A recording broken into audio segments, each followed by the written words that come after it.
All right, what's up, everybody? Terminator Juice.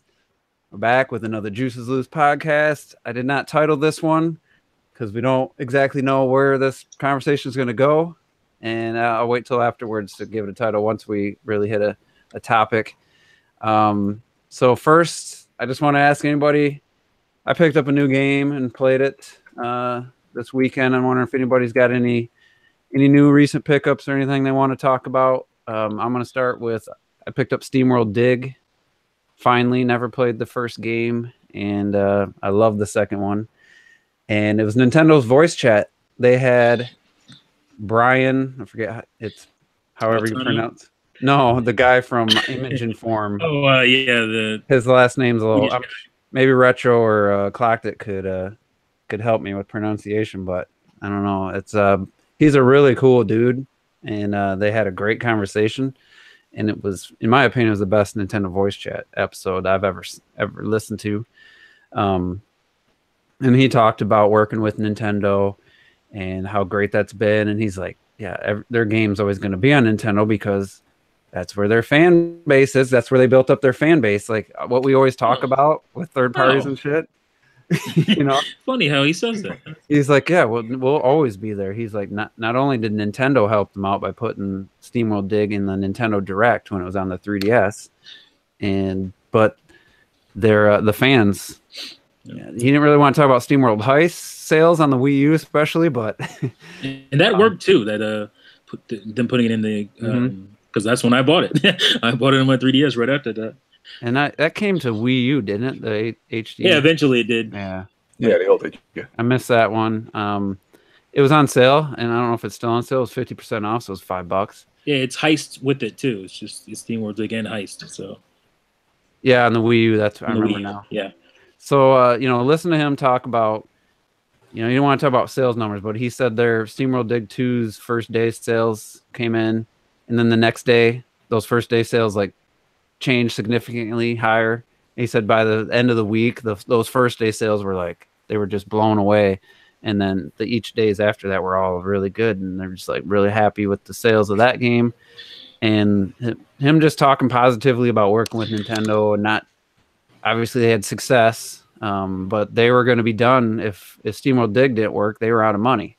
They didn't have money to basically fix it if there was any major problems. So happy, man.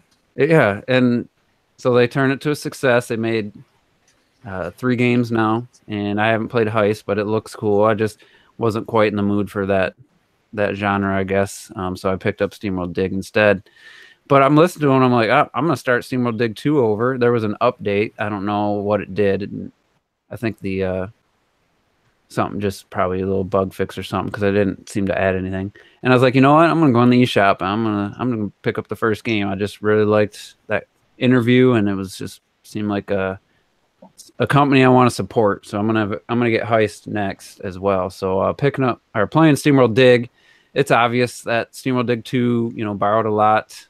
There's a similar upgrading system, but also missing some of the improvements made by SteamWorld Dig 2, like the teleporting system, or the fast travel, I should say. You could, in SteamWorld Dig 1, it's like you find a teleport spot, and then you go up to the surface, and you only can go back down to that same one.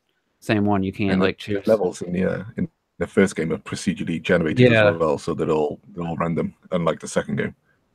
So it's just so far I've enjoyed it, and it's way longer than I kind of thought I was near the end, and oh shit, this whole new area just opened up. So, but if you like the second one, you'll like the first one. It's just not quite as good, but it's definitely still very enjoyable. And if you haven't played the second one yet, definitely. I know a guy I posted on Twitter, and he's like, yeah, I just picked up SteamWorld Dig 2 finally after listening to that Nintendo voice chat. So. Really, really enjoyed my time with 2, and instead of just starting that one over and playing again, I was like, you know what, I'm going to support these guys and buy their other games. So highly recommend those, especially to the Metroid fans out there for that. I don't think the first one feels quite as, I hate to say Metroidvania, but I know it's such the common term now. It's not quite as, no, it's not quite. The first one doesn't quite feel as much like that. The second one leans more towards that side of it, because all the stages are just they've created the environments, themselves instead of just procedurally generated. So, but I feel it works so much better in the sequel. Yeah, I actually preferred levels. If I had to, that's the thing. Like, you're gonna say what I was about to ask you. Go ahead. Yeah, I was just gonna say I played Samus Returns at the same time, and I actually think I preferred SteamWorld Dig 2 overall. That's kind of that's what I was gonna say. I thought you were gonna say something else. But no, I thought you were gonna say because you played 2 first.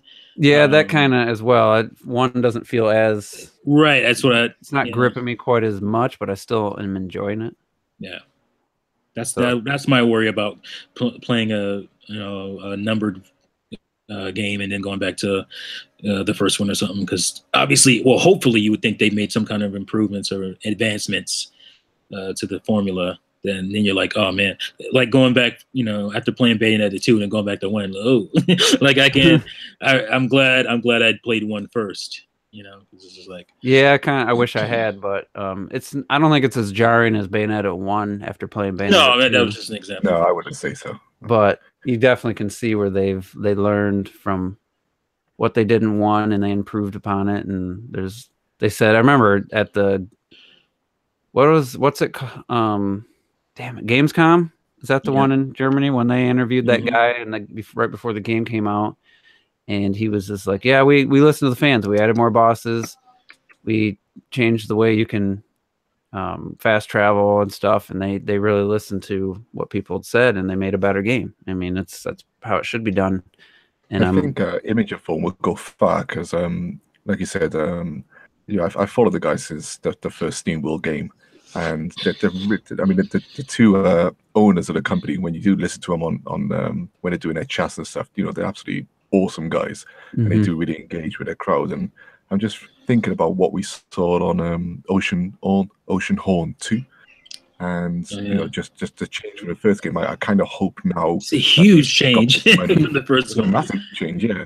I kind of hope now Image of Form can take it up to the next level, because I know they can do it, and I feel like they'll make a great game as well. So yeah, it'd be interesting if they could make that formula work in a 3D game or something. I don't know how you could do that. I don't know about that style, but be curious if they could do it different. They could do a different game. I'm just saying they can make Heist 2. Budget wise, now they can make Heist 2, but budget wise they can push themselves that bit further now. I feel, because they've come so far.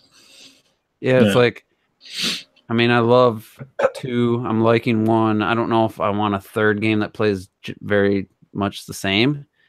So I don't know. Maybe they could branch out and try a different genre or something, or different. They probably don't want to go out and try to create something too elaborate, but I'd be supportive of them trying. They seem to have some talent. I just don't know, the difference of a 2D type game, if they could do anything like an adventure game or something. But I'm definitely, they're on my radar. From this point on, I'll be looking forward to anything, which they're already working on another game, which he didn't want to talk about, but they are working on another game. So I wouldn't be shocked though if it was SteamWorld Dig 3 versus Heist 2, because Heist definitely didn't sell nearly as well. It's probably something new this time. Or it could be something new. I think it's too soon to be worrying about SteamWorld Dig 3. Yeah, and if they continue with their format, it's going to have similar art style, similar world, but it could be a completely different genre, which would be exciting. They did jump on Twitter a while back and asked people, because I replied to them as well, asking what type of game that you would like from them. And I've noticed in the comments a lot of people came back saying maybe an RPG, a top-down RPG in the SteamWorld universe or something like that. So they're definitely looking for inspiration and feedback. I mean, I'm sure they've already got something else planned, but there are options, different genres you can go into still in the SteamWorld universe. So tackle another classic genre, obviously, quote unquote Metroidvania, which I still don't understand. Metroidvania, they did that and they did it really well. Do a brawler, do something, another classic style video game. That would be cool. Yeah, do something in the waifu vania. You can do that. Genre. I'm just waiting for Terrell to unmute his mic there. What? What is it? We're not talking about movies, so you can talk. Yeah, what the hell, dude? I don't have much. I mean, there's not much to say. I don't have that much experience with SteamWorld. That's why I can't really comment on it. Yeah, that's too bad. It is great on 3DS. I like the 3D visuals too. So I didn't think about that. I wasn't paying no attention. It's just I don't have much to say on SteamWorld. Jesus. I didn't think about the 3D on the 3DS. Yeah, it looks really good. Does it? Yeah, That's why most people think about the 3D. So they were talking about, I think, SteamWorld when they were basically when they were first doing it. I think it was like on the Wii. Is what he said. Like they were thinking about like for WiiWare or something, and then they transitioned to the 3DS once they got that tech, and then he's talked about the transition of making, 3D visuals and all that stuff. I remember that's what he was saying during the interview. He said something about that. So, but yeah, it looked really good. They could make a third person based off SteamWorld Heist. SteamWorld Heist 2 could be a third person shooter, a bit like Jet Force Gemini because they use guns and stuff in there, and if you're a mechanical type of Jet Force Gemini style. Yeah, Jet Force Gemini, ukulele style. Nothing too super grand, but still nothing too crazy. Yeah, they can handle. Be interesting to find out the size of the team. I mean, if they don't have anybody who can do 3D gaming, then that would be kind of might be a disaster. But disaster. It could be a disaster. That is true. But I just remembered something that wasn't much of a big story, and it's not really that much other than it did for a split second get me like hopeful. If you saw Nintendo of Italy's post, it got deleted, but everybody you're talking about the DK thing? Where it had Donkey Kong, the picture of like a Donkey Kong toy with some bananas, and it said something about there's always good if there's a third one. You can't have two without a third. You can't have two without a third or something, and it's like these people probably don't know anything. I don't even know that. I didn't know that Nintendo of Italy even existed. I just figured there was a savage one for Europe and the UK. What, Italy can't have their own Twitter, man? No, there's like Nintendo of like Antarctica and stuff. Like, there's so many. Wow, that's really you were reaching, boy. Well, okay, they don't have Antarctica, but they got like every single little one. That's the thing. I hate that, and I kind of don't like that. But because there's so many different languages in Europe that you literally do have like France and Netherlands and Belgium and Germany and Spain and Italy, and everybody has their own Nintendo, and I think that's terrible because what America does, you have all these contests always, for example, online and all that shit, and you barely get that because the Nintendo in Europe, it's so split up and divided, and I really hate that whole idea anyway already. But let's focus on the. I mean, they probably don't know anything, but like, could that be a tease? Kind of like the Chibi Robo on Fire right before Smash Brothers got announced. Like some people are thinking maybe that was a little bit of a tease that people forgot about. I would absolutely love another Donkey Kong Country game, but it either have to be developed by internal Nintendo team or Retro Studios because they just had the formula. They had it was good in returns. They perfected it for Tropical Freeze, and I don't know that I'd want one from who's the guys that did Samus Returns. Mercury Steam. Yeah, I don't know if I'd want or trust or be as excited. It might end up being a good game, but sometimes if you Sega. Definitely not. That doesn't make sense, honestly. Sega didn't have the talent for that anymore. Were you joking or were you serious? I'm joking, man. Okay. That's just a weird choice anyway. So, and I think it was OJ who had a news report on this. I didn't hear about it anywhere else. So, I mean, it's probably nothing, but it did make me think about, and I think we've talked about this a little bit, like who would be able to make a follow-up to Tropical Freeze, and who would you want? So if anybody wants to, literally just retro, to be honest. Like I don't like they did the first two. You gotta finish it off. I don't think they will, but like, wow, I would love to see a third one. I mean, you want to see the Metroid? That's what it is. No, honestly, he wants to see Zero Suit Samus in HD. I would personally play if you handed me Metroid Prime 4 or Donkey Kong 3. I would pick Donkey Kong 3. I know that might be blasphemy, but that's because I don't play Metroid like that. So I would pick You have Donkey to Kong 3. remember, a while back, Miyamoto said that Retro, he believes they've gotten to the level where they can handle two major projects. Sorry.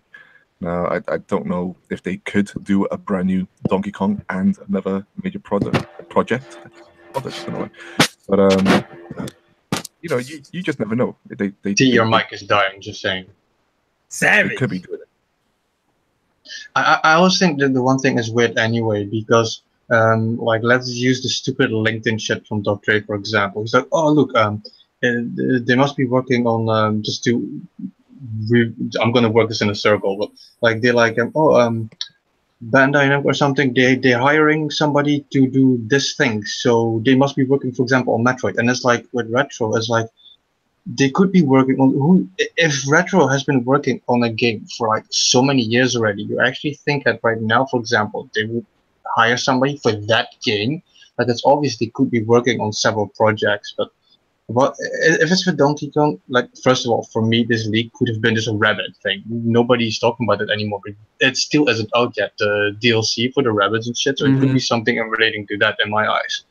But for a new Donkey Kong game, I would want a new studio, because I want them to take what exists and evolve it beyond what I feel the vision is that Retro had for the games.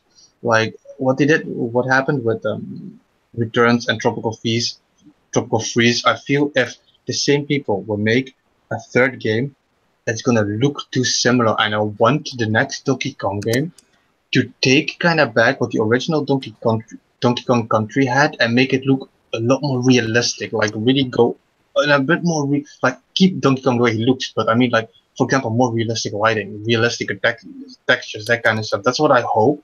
And if we get a third game in this genre, it won't evolve as much as it should, I feel. Yeah, I could see. I mean, I'm torn, because if they could improve as much between 1 and 2, if they could kind of, maybe the law of diminishing returns would affect us, but if they could, like, even go that same amount to the third game, like the things they learned from the first game, they applied to the second game, and if they have more things they learn and applied to the third game, I'd rather have that than somebody making it for the first time. Basically, they're just going to be trying to copy what Retro did, and, you know, make it feel like it fits, you know, and then I think would be a lesser experience. Kind of like other games have done that, where like maybe the first 1 or 2 games was done by somebody, and then they hire a different studio to make another game. You know, Batman Arkham Origins comes to mind. Little Big Planet 3 comes to mind, and then it loses what it was. Well, here's why I say what I think, because I feel that when I played Returns, I just liked the game, but there was too much shit wrong with it, I feel, and everything that I thought was wrong with it was fixed in Tropical Freeze. For me, Tropical Freeze was the perfect end product for what that franchise should have been. That's why I feel like I'm ready for something new, and they're my favorite platformers.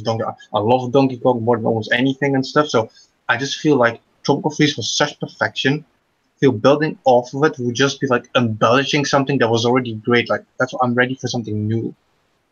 Yeah, I mean, it could be. Because they didn't name this one 2, like, so it's just Tropical Freeze. So the next one could be just Donkey Kong Country, and then have another sub name.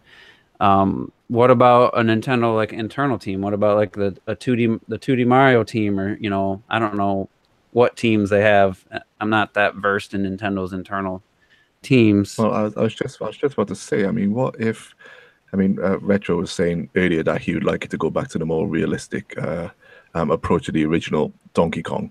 But what if we did now get a full 2D Donkey Kong, and I mean that in art design as well, almost like Rayman Legends? Would you feel that would change up the game enough if they went just pure 2D instead of 2.5D and all these crazy 3D camera angles that they have? Personally, I feel yeah, because what you can do then is like this whole new dimension of what Wonder Boy or Monster Boy are doing, and what Rayman did, like you said, and so many other games. Because when you make it really 2D, you can make a fucking cartoon out of it. You can make such great animation. You can achieve such a visual art style to such a perfection that no 2.5D game ever could. So I would love that. Yeah, I don't know. I'd be torn, like, to see a straight 2D game after they've been, even though the ones on Super Nintendo were just pixels made to look like 3D models. You know, it still kind of felt like it didn't feel like just a straight 2D game because of the layers and stuff. Well, that parallax scrolling in the background as well. God, Yeah. that SNES game was stunning. It still looks incredible now. I wish they would have did more of that, the layers of like weather effects in the new games, which they really didn't. Yeah. But they did do those 2D, the black, like it wasn't black and white, but you know what I mean, like the silhouette. The silhouette with the you just and like so that was pretty much a 2D, you know, the whole game could have looked like that, and it would have been pretty cool. I don't know. Bring back Rambi and the other animal pals. That was one of my main. Yeah, they had Rambi, the games, but they could have brought. I didn't love some of the other ones. Only complaint about Tropical Freeze that they went lazy on the animal companions. I don't really care for animal companions as much as I just want to play as Donkey Kong, to be honest. Yeah, I mean, I was playing Tropical Freeze and those Rambi sections. I mean, they're definitely challenging. It's almost like a minecart level, you know, because they are a little more challenging. But you know, just don't bring back the hanging from the bird, like in Donkey Kong Country 2, where you're like going through those spiky vines, all the bees. That shit was terrible. I only got past it. Such a good soundtrack, man. Yeah, one of the best, that's for sure.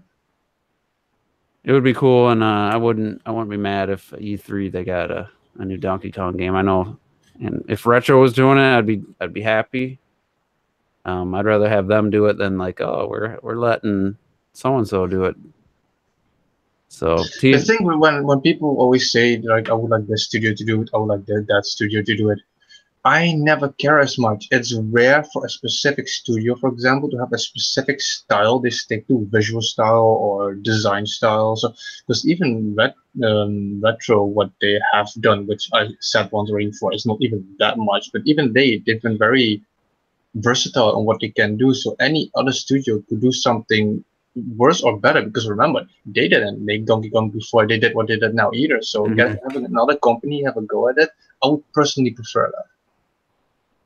Yeah, don't forget all the references we've had in Mario Odyssey as well with New Donk City.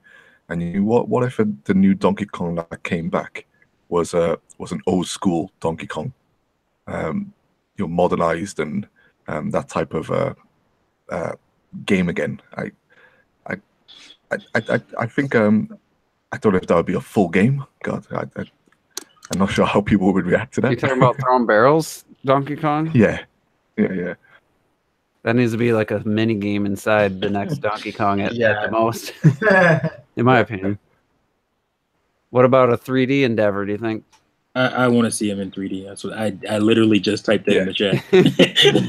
I mean, I would rather see a new 3D game, but like I don't think it makes sense to go 2D. Hey, the third game is 3D. You know, I feel like that should be a new Donkey Kong game, not a country game. It doesn't have to be country. You could just it have to be called country. I mean, even country games as is. No, I know exactly, but that's why I'm saying if we're talking about like a country game or something, I think it just has to be a Donkey Kong game as the 3D, not really use the country name.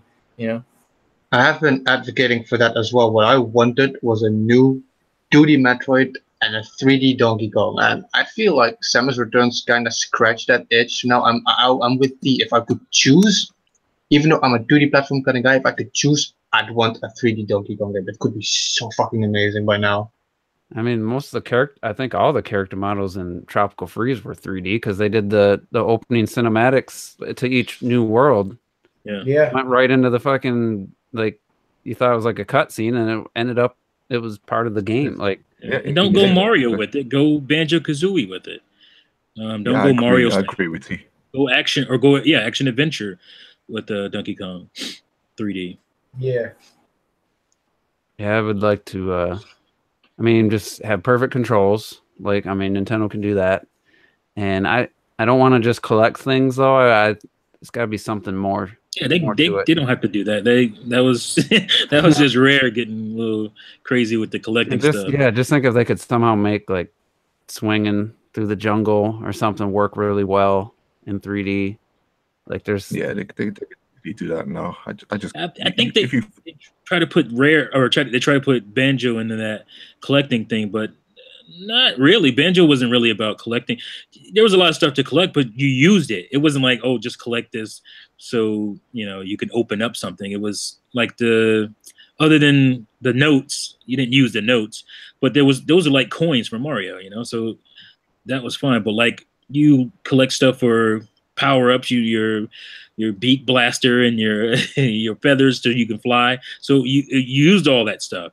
Unlike in Donkey Kong 64, where it was just like, But the thing that was the worst in Donkey Kong 64 is the fact that they did that for every single everybody character. You had to collect you had to collect their blueprint and their color, their banana. I mean, that was just insane. The difference with the collectibles in Banjo-Kazooie though was how they were placed throughout the levels. They were almost like they would place so you could find more stuff. Where the coins, they're almost like they would lead you to the areas that you need to go. It was breadcrumb. They were much more structured, but Donkey Kong 64 was just all over the place. Yeah, you want...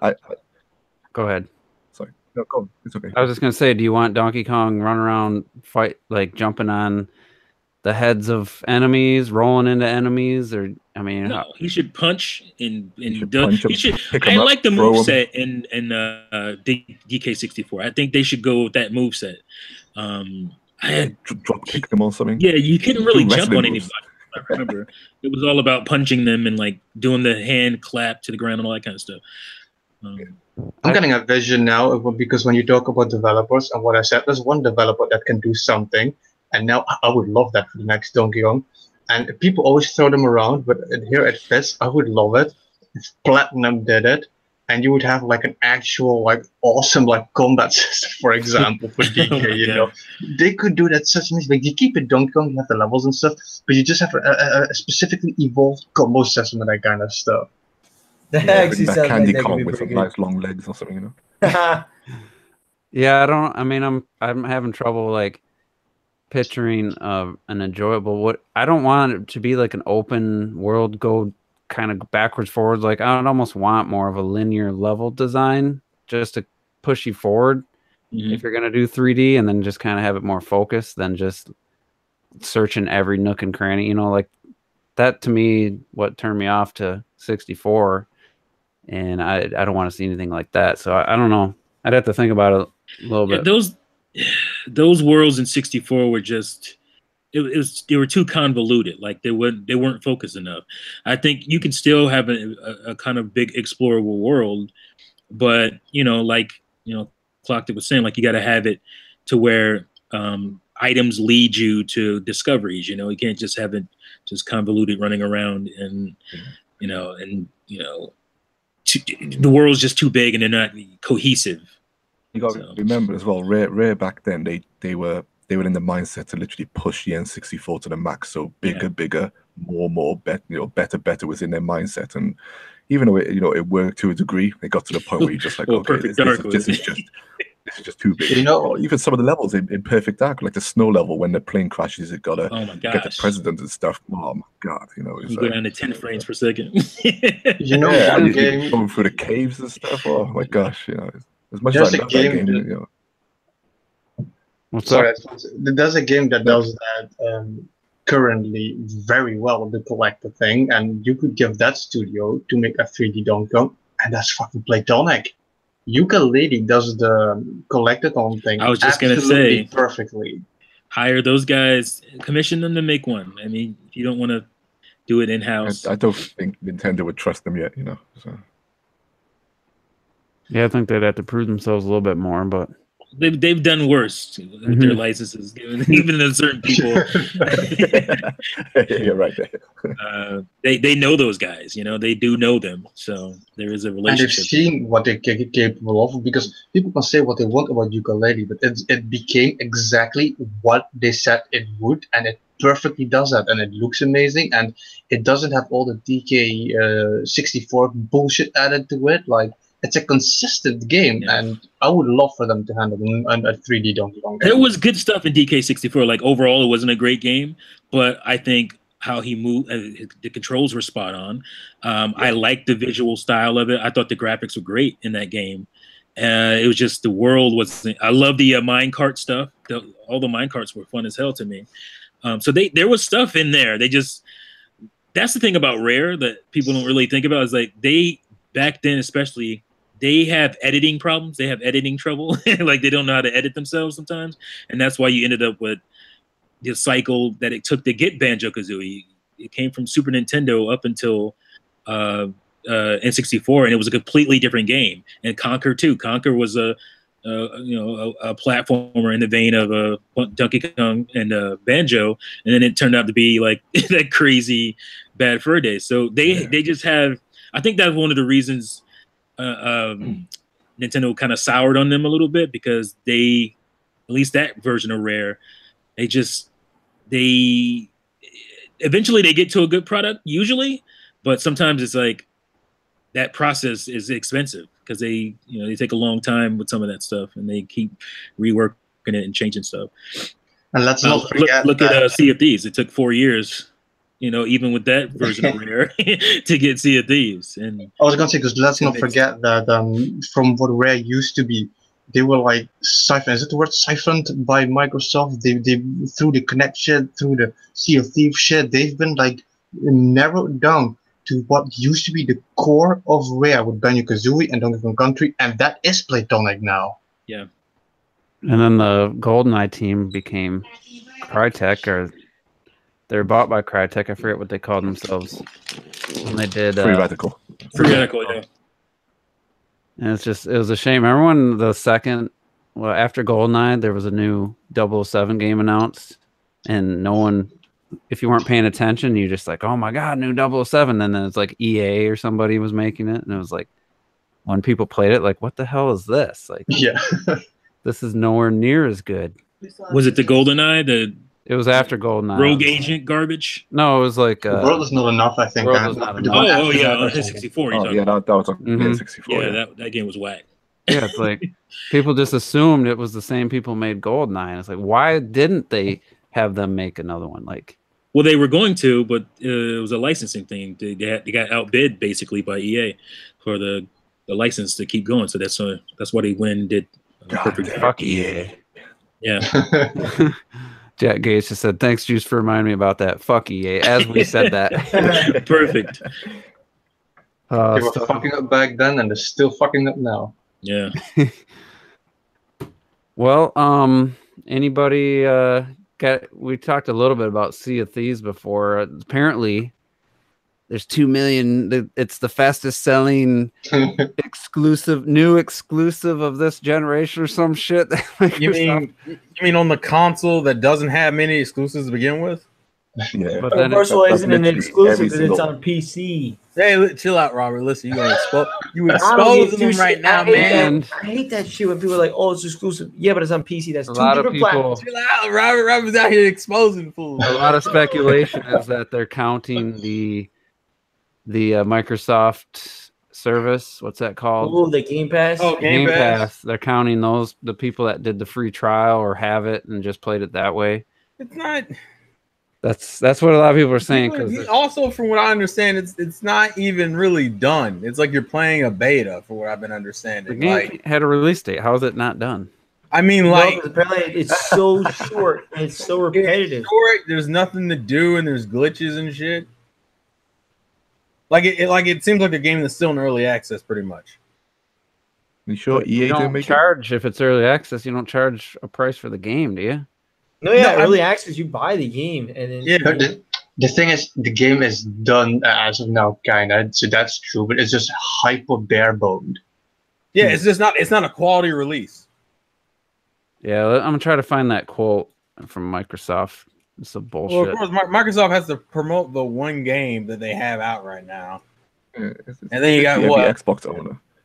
And to Every be Xbox owner who hasn't bought anything, they're just clambering right now. Just Hey going, man, oh my listen, God, the game. they're looking forward to that State of Decay 2. It's gonna be $30, right? That's what they're looking forward to right now. All right, so here's the quote. The worldwide excitement for Sea of Thieves has made it the fastest selling first-party new IP of this generation. So first-party new, it must be for Microsoft. Well, what other new IP do they have that actually is theirs? Because I'm saying new IPs, you'd be... It'd be maybe Rise.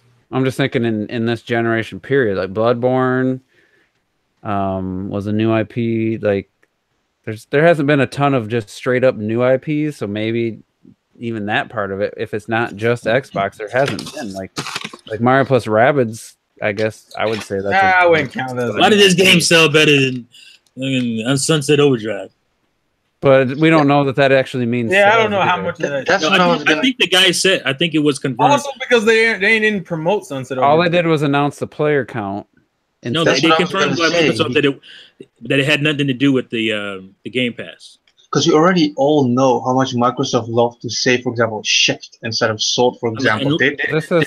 Unless he's lying, he said that it had nothing to do with the Game Pass numbers. Yeah, they're having this number that is backed by nothing. It's just they can say fastest selling, but if it sells like I don't know 100,000 in like 1 week and then nothing anymore, then you sold 100,000 games. Well, hey, man, let them have this. I think it means Microsoft new IP first party. And that means it's only one of two games. Well, I mean, do we count Rise as a new IP? Rise is a new IP. Yeah, but that didn't sell. No, I'm just saying in terms of new IP. Probably, yeah.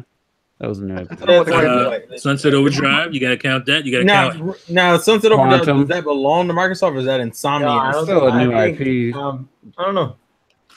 Like, does that belong to Insomniac? It doesn't matter because it didn't sell for shit anyway. Well, no, I'm curious because I think the game is good and it needs another one that's not on Xbox, and I don't want it to belong to only Xbox. Yeah, it won't. The next one won't anyway. Better not. Fucking Insomniac better own the IP to that. They do because they went to Sony and I think Microsoft. Well, yeah, because from what I heard, they wanted to make a second one. To make another one, right? Yeah, and fucking Microsoft wouldn't fund it. Yeah. Well, here's the thing that bugs me. After they say it's the fastest selling, then they go on to just talk about the player base without specifying if they bought the game or playing on Game Pass, because they said there was 1 million players on launch day. But then I saw multiple YouTubers say, I just got the free trial for Game Pass and played it. You know, that probably counts towards that user base. Well, you know what makes it even worse? Saying 1 million players, what? At the most, that means it sold 1 million already? Like, at most, yeah. Yeah, at the most. Let them have it, man. It's not. I want to put this out here. A W. But didn't fucking they don't get any W's, man. They got the first 2 weeks. Yeah, ARMS was the new IP, so Nintendo would. ARMS would definitely be in the running for new IPs, best-selling new IPs. ARMS sold its like first million within its first month or so. Yeah, it was pretty quick. So I don't understand that argument. If it really did, let's just say it sold well, you know, and it's close to 1 million, whatever, you know, that's good for Microsoft and Rare. But if it is bare bones like that, like, is it gonna? How long is it? Are people gonna be playing it? And that's. I genuinely believe if you check the numbers, I bet you it's already day. Yeah, because I heard there was a lot of connection issues. Yeah, y'all hating, man. It's just one of those games too. Where have you played the game yet? Did you buy it, T? Hell to the no. Oh. Look, that game never appealed to me from the beginning. I said that. Yeah, that game does not look fun. So, imagine in like that is why though, because to me it looks like a lot of fun. If you have people, it could be so much fun. I think the IP is just wasted on the Xbox crowd. It'd be fun with the right people, but I can't get past the art style. I think it's ugly. Yeah, I don't like how it does not have an appealing art style. The water looks pretty good though. The water looks good. That's it's high quality, but I'm just saying. Yeah, it's clean. It's the aesthetic just isn't great. I just don't like the aesthetic. Okay. So if we take this and we give Microsoft this little victory, and look, it's not like a terrible thing, because I'm actually glad to see Rare do well, because maybe then Microsoft would invest more money and time. You want to go back to doing avatars and connect? Hey, maybe they earned their spot to get out of that hole. Maybe they can get out of that hole now.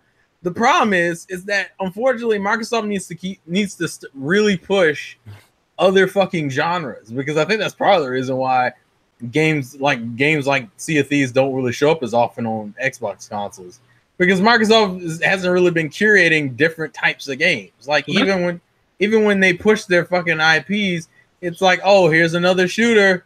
There's Forza. Oh, there's another person with a gun. There we go. That's the one I can relate to. Well, that's curious because they own a company, I think, that has games in a lot of different genres called Rare. Well, either that or just use the fucking IP. That's what I'm saying. Yeah, they also listed this how many people were streaming the game and stuff. Like that's not a fucking accomplishment. People still stream Mario. When they do that and they don't tell you the sales numbers, there's some bullshittery going on. Rare came out the other day and said that they're most likely to let some of their IPs out to other studios. They came out and said that themselves. Rare are dead. Forget them. They're gone. They're dust. And no matter what victory you give this Sea of Thieves, right? And it'll sell 2 million, probably 3 max. Out of what? The Xbox One crowds? How many Xbox Ones out there? 30 million, maybe 35. No one knows the numbers, but we're just guessing. But you gotta give them some credit, though. I don't even care right now. Xbox. Yeah, I'm glad the game's done well for that old Rare, but this is going to be it now. What are we going to see from here? They got one game out. What are we going to see from here? Well, this tells. I mean, from what I'm hearing, this smells a lot like Destiny, where the actual Sea of Thieves experience that is going to be worth having is going to be about a year from now after they're probably going to be working full time just to add content and probably charge extra for it. But they talk about post launch. They've been talking about that. Oh, you broke up a little bit. What'd you say? I said they've been talking about post launch content before the game even released. Yeah. Like hopefully some will be free or something, and they don't just. I think most of it would be free, at least initially. The thing is, I don't know why people still put their hopes in Microsoft. They have certain companies, but instead of fighting for Japan, making IPs that interest them, they're just abandoning them. Instead of trying to get, for example, a crowd outside of Microsoft, like PlayStation fans and Nintendo fans, they're just making, like you guys said, the shooters. The only people they're actually catering to are the minimum people that actually bought the Xbox. Even Xbox One X was made for people who already owned the Xbox. They make no sense. And even those fans are getting angry at them. And why launch the X in Japan at all? Why even do that? I don't know why that was a waste. Because it was like why not? It is the smallest Xbox ever made, so I mean that in that regard it'd be the most appealing. Yeah, that's not an accomplishment. It sounds like 40 a week or something in Japan. It's crazy. Yeah, I'd say like Jesus. So, since we're talking about Xbox, an obvious Xbox guy posted in the forums on VG Charts, and it was a serious question to this person's mind, and it's like, hear me out. We all know that the Switch has been consistently outselling Xbox One to the point that it now has nearly 40% of the Xbox One's total sales in little over a year. And then he asks, but will the Switch be able, with the Xbox One X coming out, resurrecting the platform, could the Switch outsell the Xbox One by the end? Like, this guy still thinks that there's a question. Outsell the Xbox One? Like, so all these like people in the chat or in the replies are just like, yeah, by 2019, by 2020. Like, if you don't think the Switch will be ahead of Xbox One by the end of 2019, then you're just not paying attention. I'll put it this way. Thinking at the end of this year it could get there. Yeah, but depending on how well Labo takes off, I would argue that the end of this year.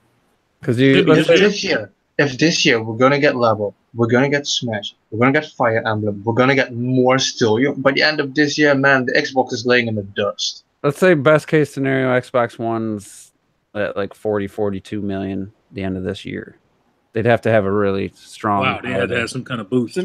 Yeah, let's say it's more. Hey man, State of Decade's coming out. That's what they want. That's gonna make that money, I think the Switch, when we get the fiscal numbers for the end of the fiscal, and they'll have lifetime. I think the Switch will be right around 20.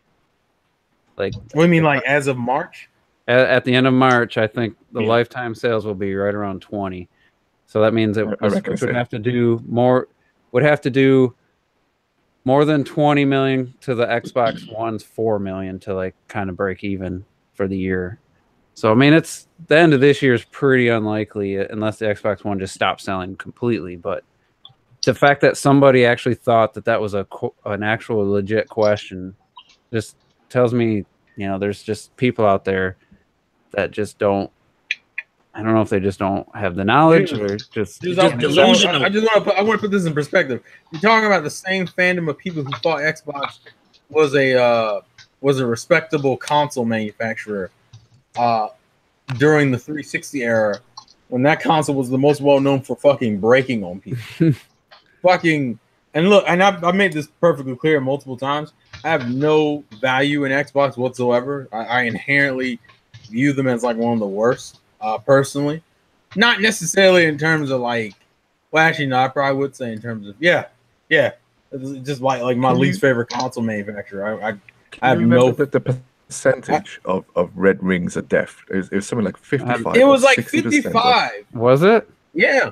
Any other company would it was have fucking their product stupid. recalled from the market by trading standards. Exactly. Because they were Microsoft, they could get away with it. It was fucking Halo. This is a company that in, what was it, 99, 2000, tried to buy Nintendo and was kind of close to doing it. And wasn't for Yamauchi, probably would have happened. But that deal fell through, obviously. And so they went and bought Rare, thinking they had Donkey Kong. This is that company. I love it. Absolutely love it. And they were like, yeah, we won Donkey Kong. We won, huh?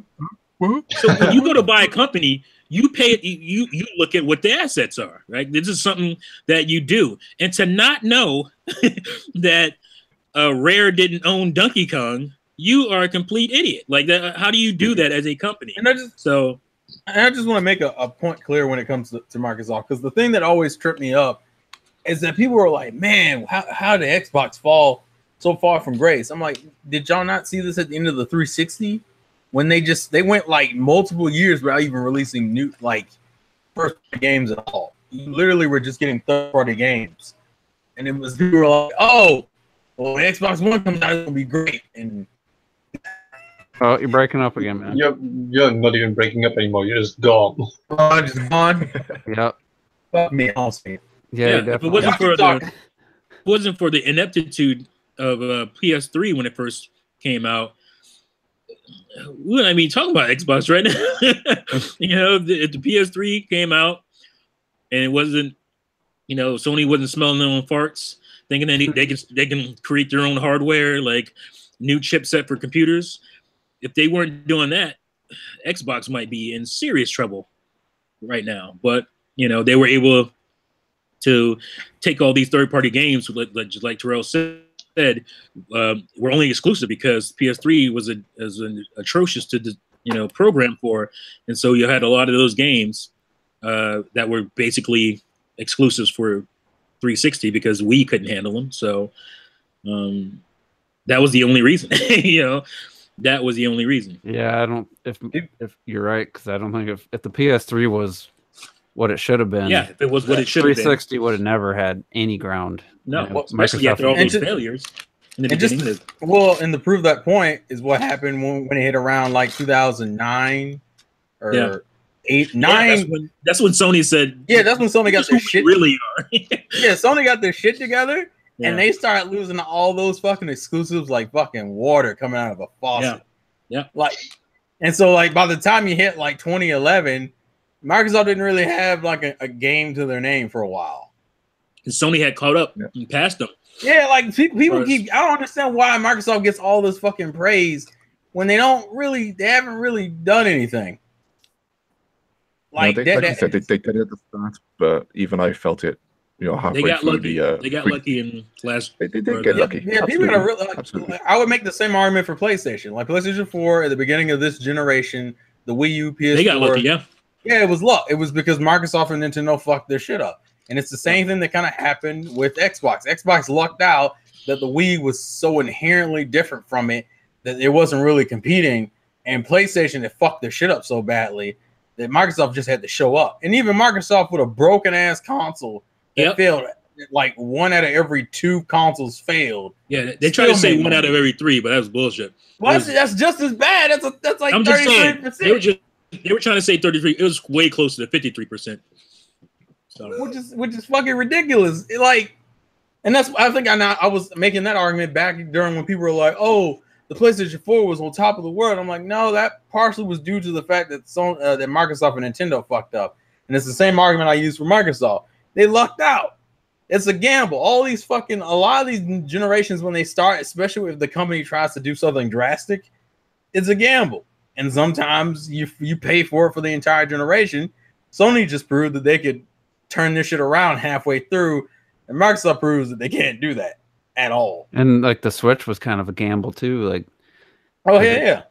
You know, didn't push the graphics much beyond the Wii U, and it was, you know, in Nintendo's mind, it was probably the safer bet. But to a lot of other people, they're like, oh, Nintendo's gotta compete. They gotta compete with the power. It's like, nope, you were wrong. So I suppose this is where you look at it as well with the sales of, you know, so when Sony and Microsoft came along, you know, you had Sony come along, they beat the N64, they beat the GameCube, they didn't beat the Wii, they didn't beat the DS, they didn't beat the 3DS, the Wii U, you know, everyone beat the Wii U, but you can argue now that the Switch is going to beat the PS4. I know for the fact that I know for the fact. Yeah, I truly feel that the Switch will surpass the PS4 easily in terms of final lifetime sales. And I know you can argue that the Switch is in its own generation now because it came out after the Wii U. Yeah. But you know, Sony and always on top. You know, when shit goes wrong, Nintendo bounce back, and that's exactly what they're doing. And yeah, just imagine when the Switch is, like I said in my video, imagine when the Switch is like $100, and maybe there's another Nintendo console out there, but this thing will be like your dedicated handheld at that point. Like, yeah. It'll be sick for years, you know? So it'll really rely on the type of revision they do, how appealing it is, the price, and, you know, it's like the new 3DS just became the 3DS. You know, they stopped putting out the other 3DS eventually, other than the 2DS. So it's like, it was just so much improved in every way, but it only got 2 exclusive games now, I think, maybe 3. Yeah. And people act like, here's the thing, maybe I should do a video. People act like the PS2, the PS1, even PS2, they just, during the generation, they just completely, you know, slaughtered the competition by, you know, 50, 60 million consoles. That wasn't the case. PS2 and PS1 mostly sold after the generation was over. Like PS2s were still selling a lot during the PS3 era. The first 2 years. Yeah, same thing with the PS1. So yeah, they were still winning. Obviously, they won the generations, but I know this more because I was watching. I just bought some DVDs for E3 2002 and 2003, and it shows everybody's conference and stuff. And they weren't that far apart in 03. Like, it wasn't until 04 and 05 when they started to pull away. PS2 started to pull away from everybody else. But the market share was not that crazy. Have you ever seen the Slim PS2? Yeah. I've seen one for the first time. First time. A friend of mine. What do you mean first time? Like last week. You've never seen a Slim PS2? You've never seen a Slim PS2? You were such a fanboy. What? I've actually got one. Yeah, I have one too. I don't know. Yeah, I didn't know of anybody that bought one. My friend was helping somebody move, and they just had a system. They didn't know if it worked, so it had like mold or something on it. I mean, the thing's been sitting forever. But I was like, holy shit! I did not realize they got it down to that size. I mean, it's tiny as shit. Not much bigger than the Switch. No, very tiny. Because my original PS2 broke. Sorry, Rob, go on. I have a Slim PS1. It was the one that's actually called PSONE. Mm-hmm. Ah, it was the Xbox One before Xbox One. That's what was going on. Sony out here stealing again. Robert, you had a Slim too? I had a Slim. Well, I had 2. I had the big bulky one, which it's very strange why that one's so huge, and then the other one's super damn tiny. I don't know why. It was like a major redesign. It just felt like they just removed a bunch. And of I don't shit. remember what was the price, like $100 or something when the PS4 was 600. Like that thing was outselling the PS3 the PS3 by a lot. Yeah, it was killing those first. I mean, honestly, I'll put it this way: back in 2006, it was like the perfect time to buy a PlayStation 2. Fucking dumb, but that's exactly what was going on. Because Sony didn't get their shit together until like almost 2010. I didn't buy PlayStation 2 to like 2004. 2004. And realistically, the Switch can't go smaller. Like they go any thinner, then it's going to be really hard to hold on to. So like the thing is, I don't see this. No, they go bigger. I Retro. don't see the Switch going smaller. I see it just because because usually the idea of going small is the fact that your technology becomes smaller. You can make it smaller. But I feel if the Switch would do anything, is they put newer technology in it, so they would keep the size to fit the new tech that by then would be smaller than the current tech, for example. I'd be game for that. You know what I want? I want fucking redesign the Joy-Cons, please. Yeah, Like, some ergonomics. Yes, Yeah, please. this is what happens though. If you redesign the Switch itself, you got to do everything. So the Joy-Cons got to change as well. So it'd be interesting to see Well, how actually, that would I would work prefer the later. Joy-Cons, or at least offer it as a secondary option for me to change the Joy-Cons, because that's my biggest gripe with the system is the fucking Joy-Cons. Like the D-pad, I wouldn't have a D-pad. It's the D-pad, not just it's the fucking just the way how flat it is. I want like more to grip. Yeah, now that you bought those grips, you're probably like me, and you're just like, I can't just play these things just these flat. Oh fuck no, dude! I don't even take them off, yo. Never mind. I need to do that review of them, man. I totally recommend those, just dead ass though. I literally have been using them this whole time. I fucking love them now. I'm surprised But yeah, they didn't make a Joy-Con. Yeah, that on the right side is inverted, so that you have the sticks on the like the Wii U gamepad was. That You would got to redesign. oh yeah, grips. I'd be interested in Don't that forget too. You have to redesign the grip at that point. yeah. Yeah, you need That to. would affect the grip, but I mean, that wouldn't be. Grip's a pretty cheap piece of plastic. They could sell it. Well, there's 18 million people out there with grips right now. So these current Everyone moans grips. about the gamepad. Everyone moans about the gamepad, but I was pretty comfortable compared to the Switch. You know. Yeah, I wouldn't be opposed to having that right analog stick above the buttons. You know, just give me the option to sell a different Joy-Con, because it works better for split Joy-Cons. But if someone just knows they're going to use it dedicated, like that would be more comfortable. But Yeah, exactly. I don't know that they will. I think the just talking about revisions and stuff. You know, the consoles do it. They go smaller because the technology, everything gets smaller. And it's like, well, now this thing can just fit anywhere. We know it's not going to be your primary at this point. But with the Switch, like I said, it just needs to. They could make shrink down the components, but make the battery bigger or something, and it'd be the same size roughly. Add ergonomics or improve the screen resolution. There's some things they could do and still make it an appealing purchase for a double dip. To trade it in or. Well, here's a upgrade. question, and I'm curious. What would you be more interested in first? I'm not saying they wouldn't do the other, but would you prefer a more ergonomic Switch or a dock that actually has actually has extra power in it, so the games will run better if you plug it in the dock? Would you prefer that or a more ergonomic Switch? Well, I mean, I could just buy a dock separate, right? Well, I mean, versus buying a new. I'm talking about more in terms of. Well, I guess for ergonomics, the Switch would be more like Joy-Cons. So you're saying ergonomic Joy-Cons versus a more powerful dock? Yeah, more powerful. I have a Pro controller, so I don't need the ergonomics now. This is a difficult thing. Like we're talking about change of the Switch, but it's got so many factors to it. You'd have to do a whole completely new redesign, and you talk about the Joy-Cons being changed, but they're separate themselves. They could just be taken off, and you could just buy new Joy-Cons. And D-pad heavy games, like if you just don't play your Switch undocked at that point. Like play when you're on the TV. Obviously, you can use your Pro controller if you care that much about it. It doesn't bother me either way. I think Nintendo's just throwing away an opportunity for money by selling a left Joy-Con with a D-pad for like $30 by itself. I mean, I think there would actually be a lot of people would buy that. I think it'll come. I think it'll come.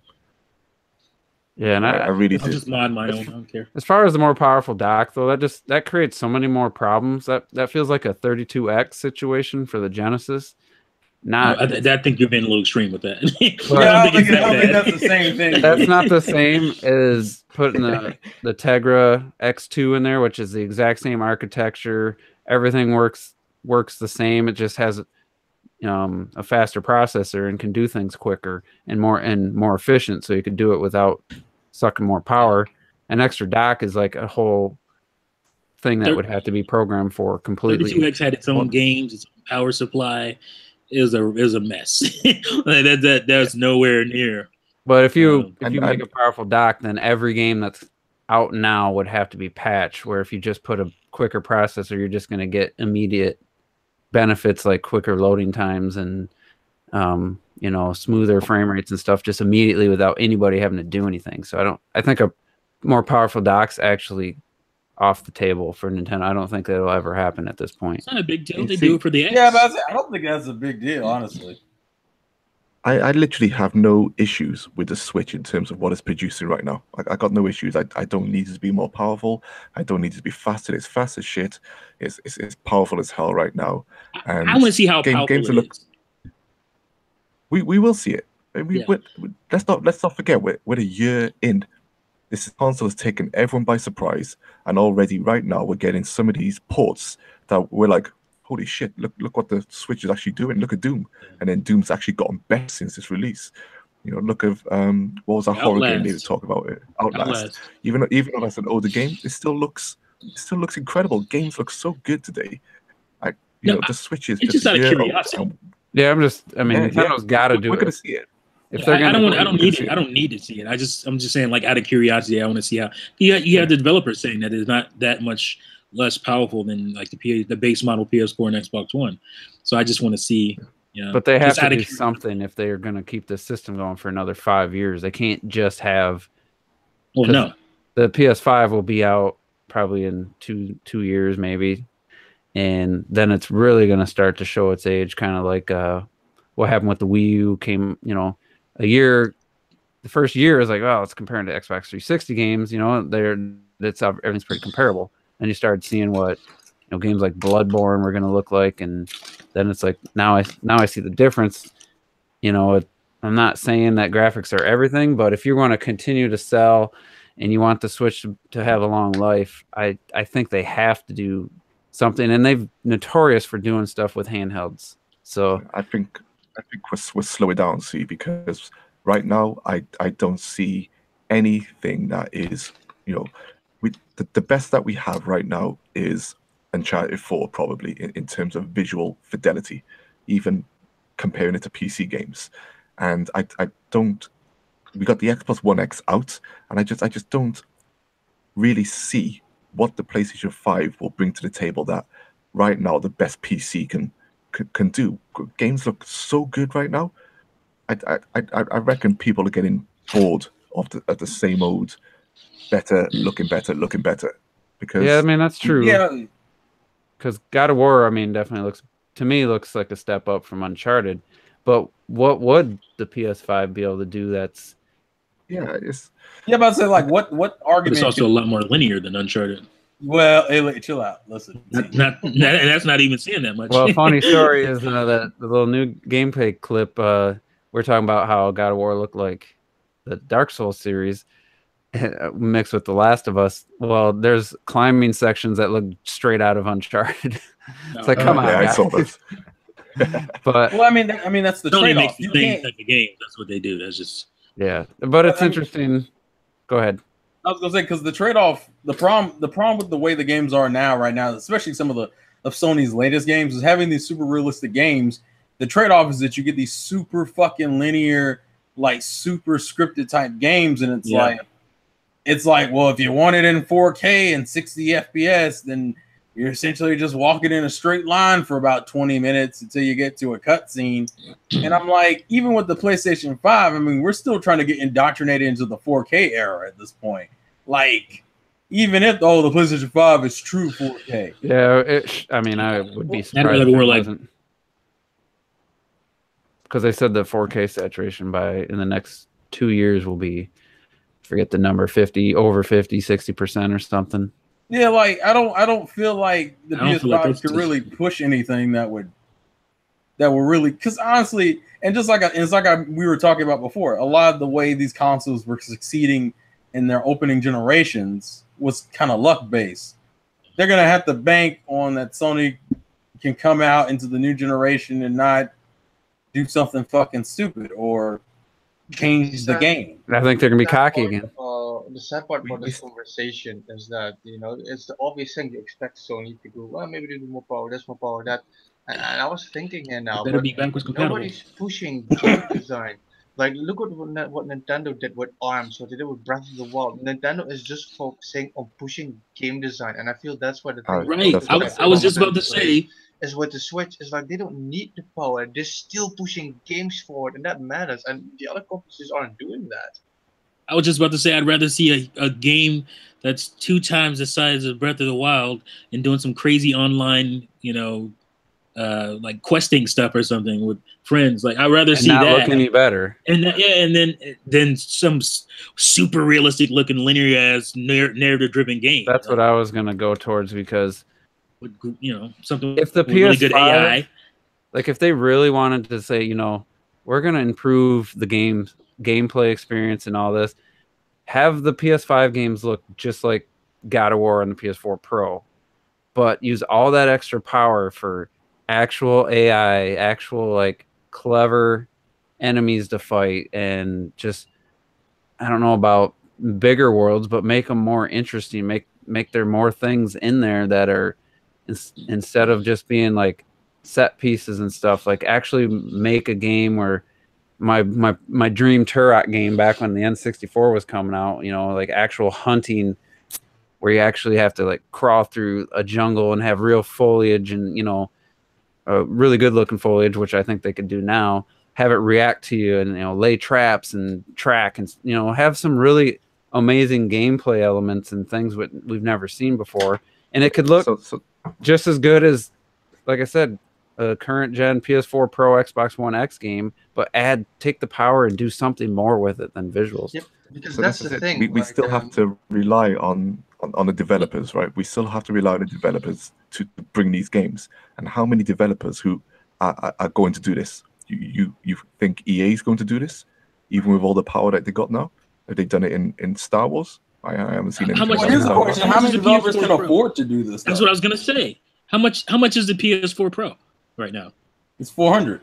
All right, so how much is it going to cost them to put out a console that's going to be able to do what Juice was just talking about, have visuals on that level, and then give you huge games?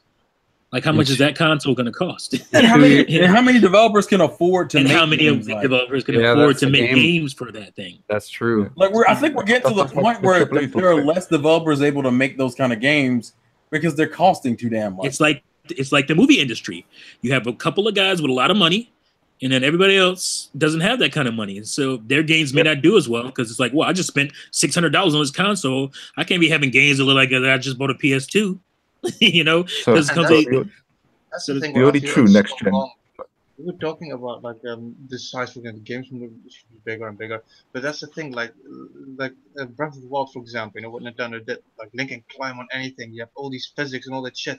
I remember that screenshot we saw of God of War, where there's a chain and the kid couldn't drop the ladder and the dude couldn't climb the fucking tree that was standing next to him. It's like Yeah. it's just we're getting more bad game design because people keep focusing on these graphics still.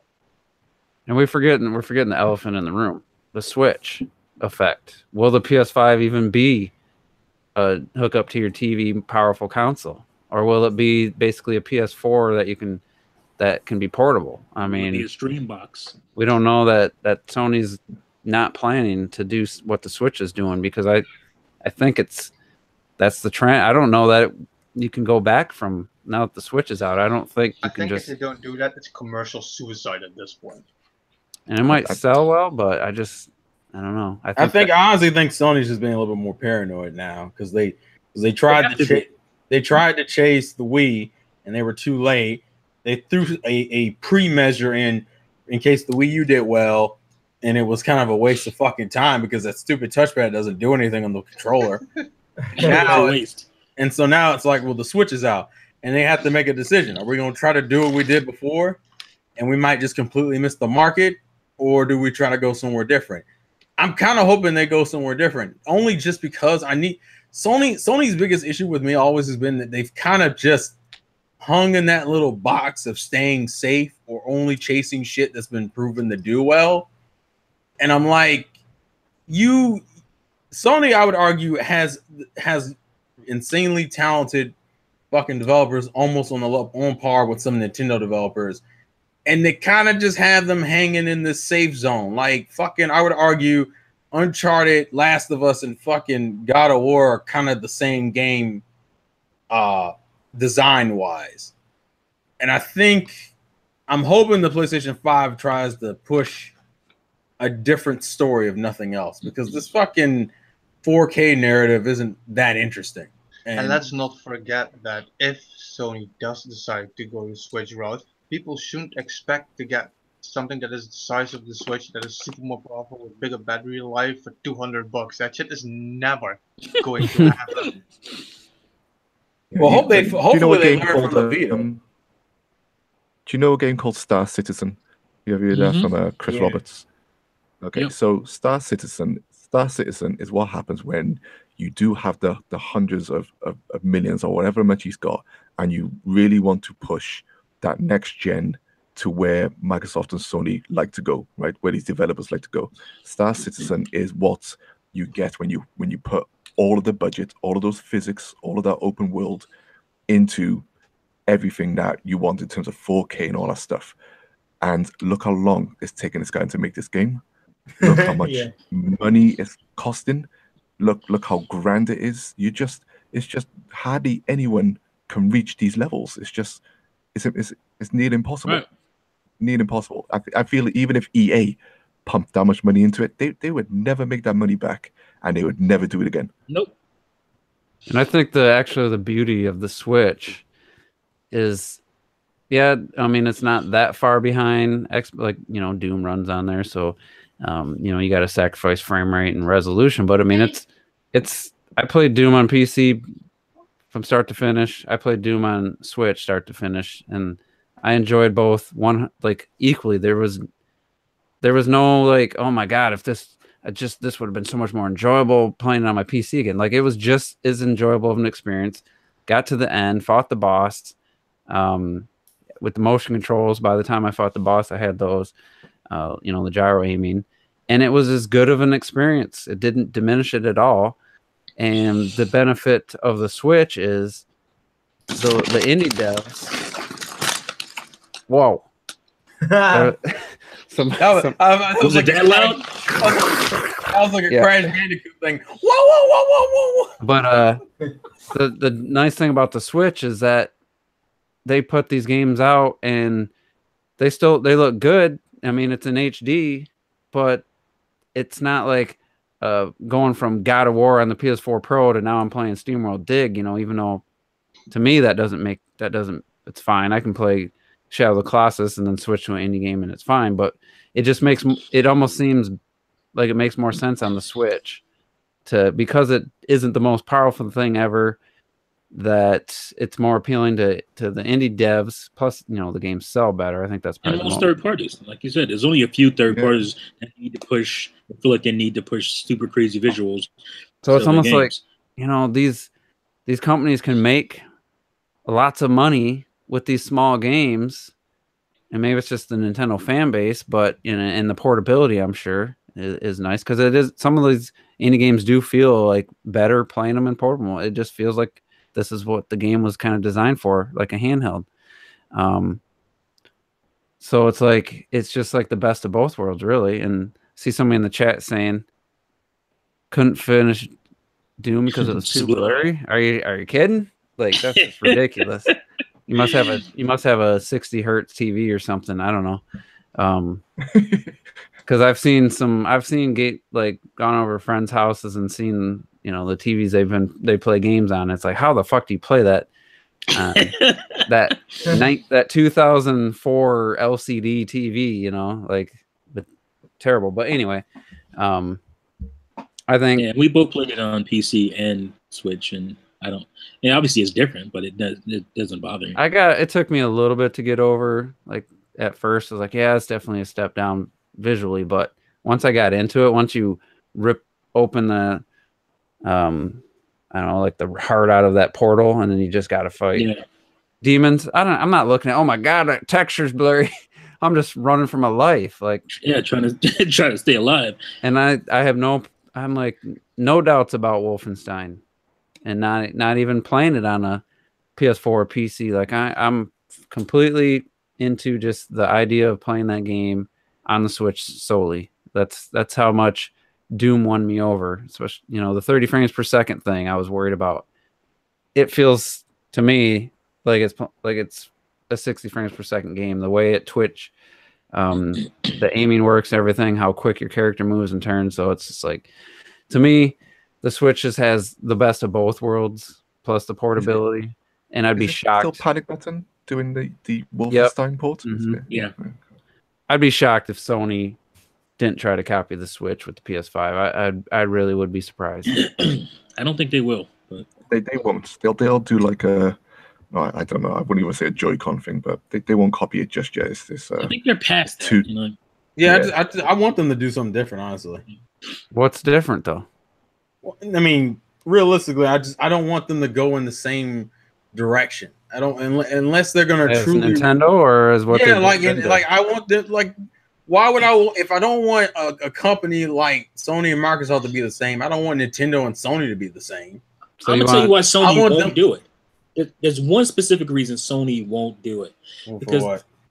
Because they want those big games, and they don't want to have to compromise the way Nintendo does on the games for the Switch, where you have this cartridge issue. Sony doesn't want that. Sony doesn't want anything to do with that cartridge issue. Well, Nintendo's art style allows them to get away with it. I don't think Sony can get away with it. Well, Sony could put a terabyte inside and sell it for $400. They're not just a games company. They're not going to restrict that. It's not about the space inside the console. I'm talking about the space on the whatever media you're using. That's true. The cartridge. Not everybody's going to want to download all their games to their console. They have to anyway. Now.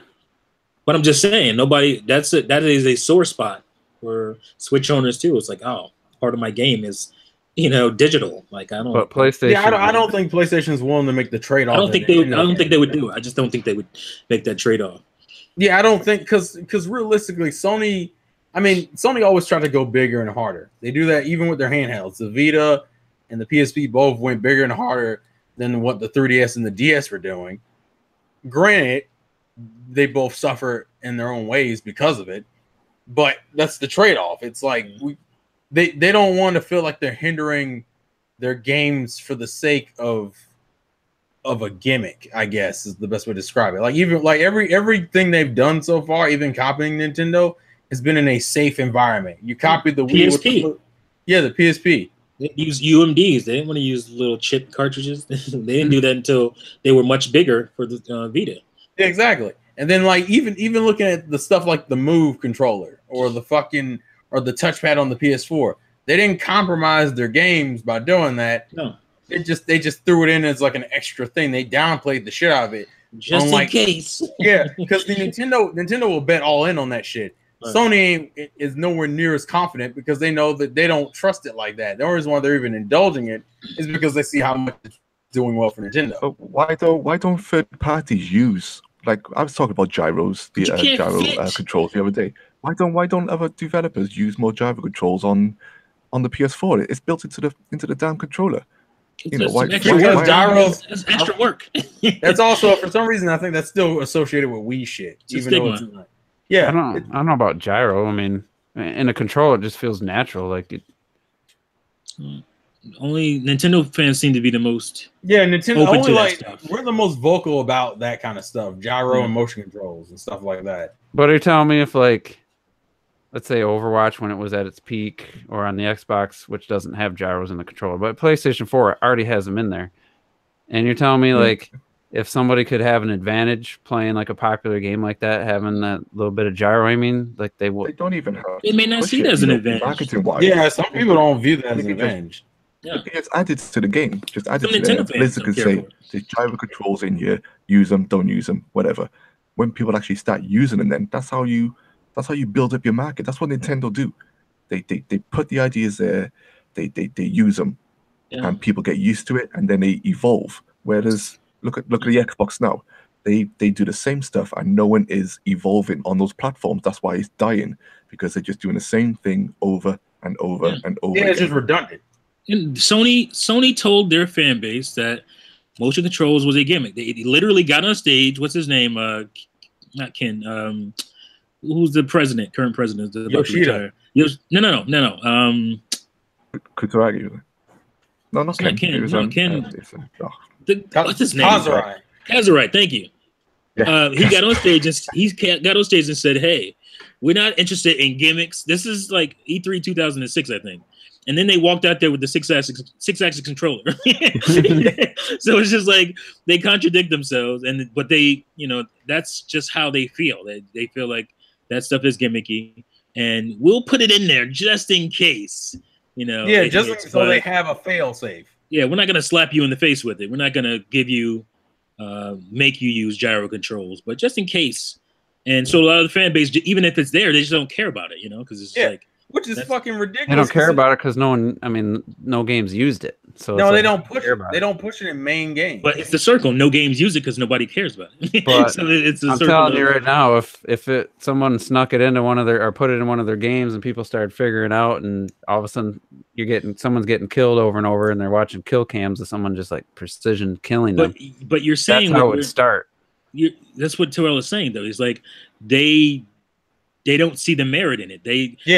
To them, it's just not that important. It's a mentality thing. They'll see the merit when they're not. They can't kill somebody because they got the inferior control. They don't care enough to give you that option. To be honest with you, I think if we had a situation where, let's say, Call of Duty, for example, was on all three platforms, and the Nintendo players were specifically using gyro controls, that might be it. But see, that would require cross-platform playing for people. Well, I'm just saying, Sony doesn't want anything to do with that. Yeah, like developers could just do it, and then if someone would just be brave enough to do it, it might be past this point of I don't like that. I don't think it's a brave. Developers, they're already strained resources wise anyway. You think they're gonna can't be that? I mean, it can't be that much to add it. If panic button can do it, Microsoft doesn't have it in their controllers.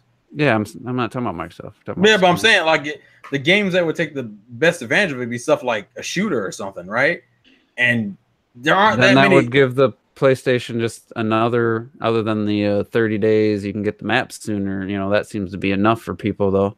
Bro, we go back and forth with Nintendo fans. Yeah, exactly. And Splatoon, who rather not use gyro. So if you can't convince every Nintendo fan, how are you going to convince? Well, you don't need to convince everyone. I mean, I just think it's a valid point. But what I'm saying is we're the most susceptible to that argument. If you can't convince more of us, at least most of us, how are you going to convince enough? How are you going to convince enough Sony guys or Xbox guys that gyro is their thing?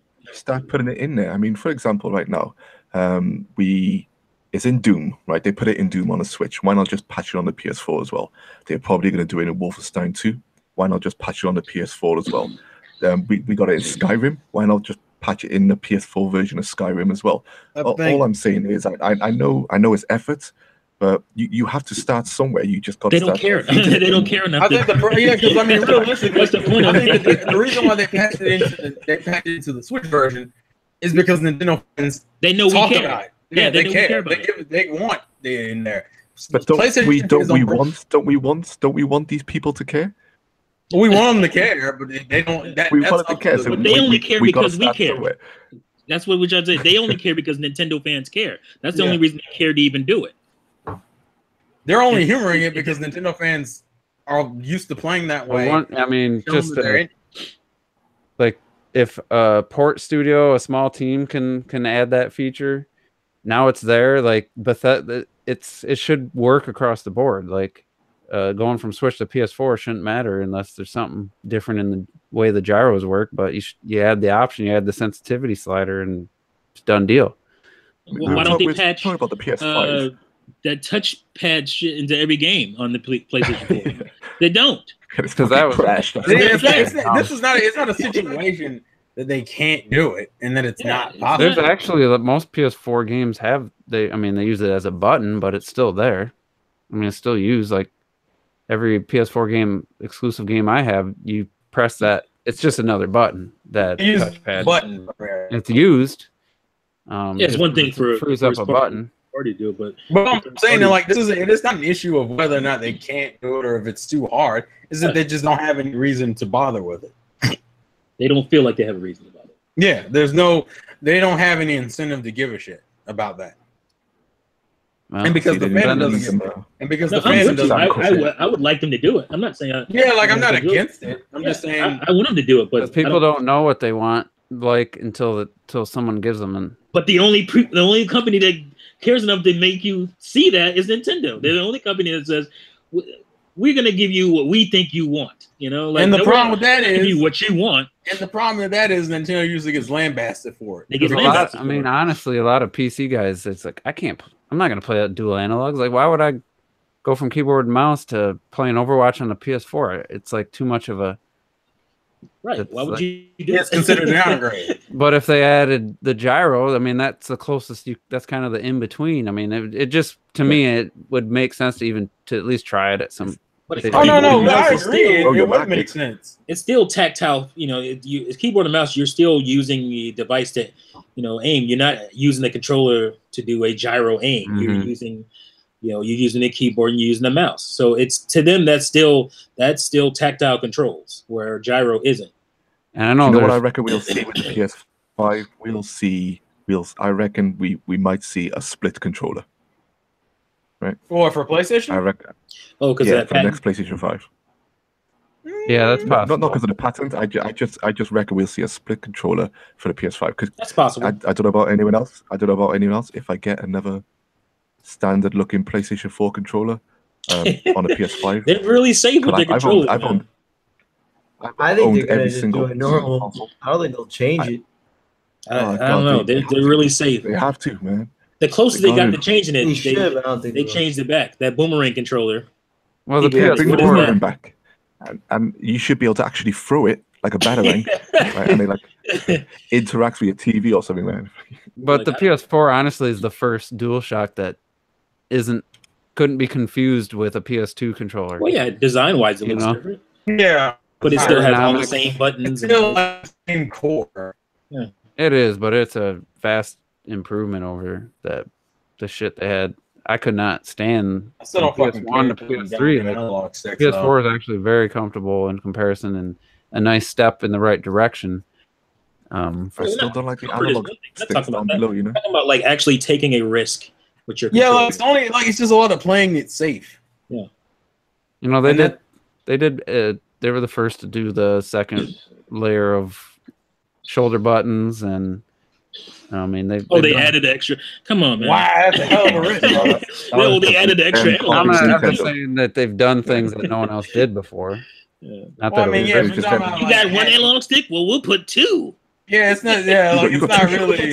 We're gonna put 4. Yeah, we don't really count that as that's not really a risk. That's more of a like, oh, here's more. It's a risk. I'm just saying they did it. They've did something other than just copied they've added things without just, even though they look the same shape wise, PS1 DualShock to PS3 DualShock, there are some differences, like the clickable analog sticks and stuff. So I mean, the dual analogs that's like dual analogs was definitely something that's been standard since they did it. Like they actually led the charge on something for once with the controller, and it it's you can't. We tried it, but the Wii had the pointer to kind of emulate a second analog stick. So I mean, they have done things, one or two things. Well, they always technically they've always done like improvements. If you plug in 2 controllers, you could, you could do dual analog on N64 as well. I spoke about this in my video, and I said, forget about even though it wasn't a second analog stick, the N64 controller had those camera controls first, man. I don't care what anyone says. Yeah, but those were just basically buttons. Like, doesn't matter. If you just made those camera controls and the N64 had 3 buttons on. You got 2 shoulder buttons. We have 4. Like that to me that's not risky. That's just yeah. I don't know why you guys thought I was talking about risky. I was just. Well, I mean, I'm talking about like it's more like like Sony's most of Sony's stuff has been safe. Like adding like improving on the Wii's motion control. That's like a safe thing to do. We were literally talking about Yeah, but I don't think Sony not taking adding risks a on the second controllers. analog stick would be defined as safe. I mean, it was just That's pretty safe. It's the new standard. Like that wasn't there before. They did it, and no one else did it. Adding a stick to look around. I mean, I don't think that's crazy. It's not crazy, but I'm saying it changed the way controllers are designed since they did it. Like I don't know that's but it's just like to me, safe or risky. It's just another. I wouldn't really call that like. It's just them pushing the controllers forward. You know, I don't think it's safe or risky. Yeah. It's I think it was just. I agree to disagree. Just saying, right? A quack is what I another buttons for the camera. Let's add another stick for the camera. That's how I look at it. And now that's the standard, and it's never been anything but the standard since they did it. So I want Sony to kind of just try something different. I mean, like really different. I don't want them to keep doing this. It's like crediting the Super Nintendo for 4 face buttons. Cause literally, I don't want the fucking PlayStation 5 to just be a slightly improved, to be an improved Switch. Nintendo can do an improved Switch. I don't want that. I want the PSVR to be boxed with the console. What about? I want it to be integral to the console. That's chill out, you get reckless. I do want to. We can't even get games to consistently hit at 60 frames. You cut that shit out. Terrell, you're saying you don't want them to. You want them to do something different. What's left? I mean, we're not like game designers or anything, but what can they do? That if they don't copy the Switch, then they're just copying the PS4. I mean, that's really their only 2 options I see. It's like if he knew that, he wouldn't be sitting here talking with us. He'd be I know. Money yeah, it's just more of a it's more of an idea. I'm about to say it's not like I have a specific idea in mind. Is it hardware or is it you're thinking software? I'm talking like I want them to kind of go in a not specifically a Switch direction, but more in the Nintendo mindset of trying to find a different way to play games. Well, they done the PlayStation Eye. That was the first camera, wasn't it? Mm-hmm. Yeah. Yeah. Yeah. So that's probably their most original thing they've done. Yeah, they've done some things. I think the problem is that the way Sony designs their games doesn't really lend itself to a lot of variation, especially these last 2 generations. Well, they do add-ons. They don't do. This is what our console is. They don't double down on an idea. That's the problem. It's going to be like if it's in there, it's going to be like a sideshow attraction. Expensive peripherals. That's what it is. Yeah, exactly. So they might have a Switch-like peripheral for it, but it probably won't be the core of the console. And I'm sure, like, if they just release a standard console, you plug it in, PS5 controller looks very similar to PS4 controller. It's going to be successful. But I don't know by 2 years from now. I guess like PS4. I think it'd be better I think the core. What I'm thinking about is them changing their design philosophy, pretty much. And we gotta consider the possibility that streaming games might be their focus. Something ridiculous, something I don't want to see. But I don't know. I mean, I think it'll still be a focus in there, but it's like another one of those things like they do currently what PS Now is, right? Where it's there and you can kind of do it, but we're not going to push it like that. And I think my biggest issue is that Sony has a tendency of dropping shit that doesn't immediately take off.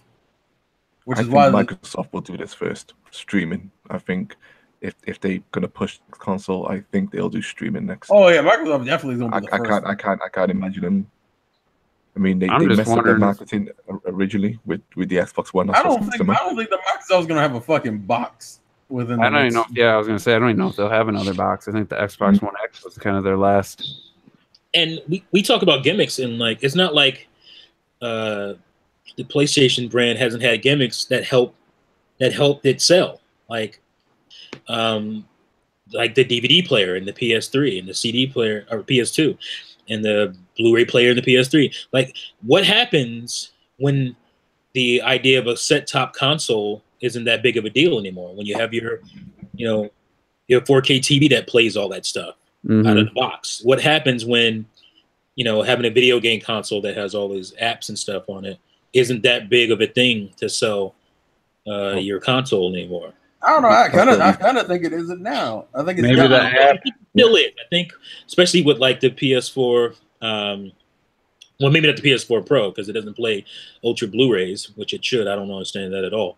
But like once that's not a thing anymore, because people already are buying less and less physical movies every year. Like that is something that's going away. DVD sales and Blu-rays. Well, I'm not even talking about that. I'm just talking about in terms of the appeal of the PlayStation 4 and Xbox with the whole. I have a console that has a bunch of different apps for YouTube and I just meant like entertainment stuff, mostly video playback, like stuff like that. I honestly right now, it's still kind of a thing that helps these consoles sell. Like even look at Microsoft. They're selling the Xbox One in Japan solely as a Blu-ray player. So that is something that does actually help. That totally helped before. It's helping less now. I'm not saying it's the same as it was during the PS2 era because that was huge for PS2, the DVD player. And Biggest PS3 Blu-ray was a new thing, and that was like, oh, this is going to be the next big thing. So it was still a nice selling point. But now you get to a point where people don't, use their video game consoles in that way as much anymore. So I wonder what's the longevity. Like we said, going into the PS5, like Sony, because Sony relies on that because that's part of their business is to sell Blu-rays. That's that is money for them. Yeah. That is revenue. So these media consoles now, they're starting to slow down or starting to die off because you can get your entertainment from so many different sources. And like I said, who's going to worry about streaming through a console underneath your TV when you've got your phone, your tablets, the TV itself? My next TV is going to be able to stream 4K. Am I going to need my console to do that? No. They need the games. That's as simple as that. They need the games. Yeah. I wouldn't be shocked if the new TVs a couple years from now just have a PlayStation app on them. You just Bluetooth control. We've had that before. It's already there on Sony TVs. Right. You can already play PS3 games, but that might be what Terrell's saying. Thinking outside the box. Well, we don't even sell a box. We'll sell a service and a controller that syncs to your TV. Sony was already kind of messing with that with the PlayStation. What is it? PST? What is it? Yeah, Vita TV. They got PSTV, wasn't it? Like they had that, the PSTV, and consoles have been doing that for a long time. Like Pioneer did that whole. Was it Pioneer? No, Panasonic. Back in the day, they wanted to do the media device thing, and Sega were doing it. Sega did it. And stuff like that. Nintendo did it with the Panasonic Q that played GameCube games. Like that thing is glorious. It is glorious. They've been doing that already. Now it's not about the console. It's about the viewing device. It's about the TV. And so your TV will be able to play that stuff, and you just buy the controller. The controller comes with the TV or something like that. Which I think is the reason why the Switch is the way it is anyway, because they understand the traditional console kind of doesn't work in today's modern market anymore. Right. Like, that gimmick Switch is a big thing. Yeah, like after this first year we playing the Switch, everything was already kind of like, damn it, dude. Sony will do. Get your internet fixed. What? Huh? You ain't streaming right now. I don't know what happened. I didn't know it was a problem. Yeah, it's starting. It's been happening a few times tonight. So tell your mom to quit streaming Netflix or something. She's streaming 4K. She's streaming something in 4K. We don't have anything for. Well, no, she didn't have any 4K. I have something 4K. She doesn't. That's besides the fucking point. All right, anyway. You're coming through now. What were you saying? Oh, I was saying I fucking lost my train of thought. Oh, I mean, ever since the Switch got popular with the last year or so, I think we've all kind of been in the mindset of, man, we kind of wish Sony would have a portable console because the appeal of it is so fucking great. The traditional, I gotta wait until I get home or get off from school to play my fucking new Crash or God of War or Uncharted or Mario. It's kind of like we're just kind of done with that shit. Like I wanna take that shit with me and play it everywhere. And I think that's the direction we're going. That's why I say I kind of want Sony to do something different. In the sense that I don't want them to try to just do another box.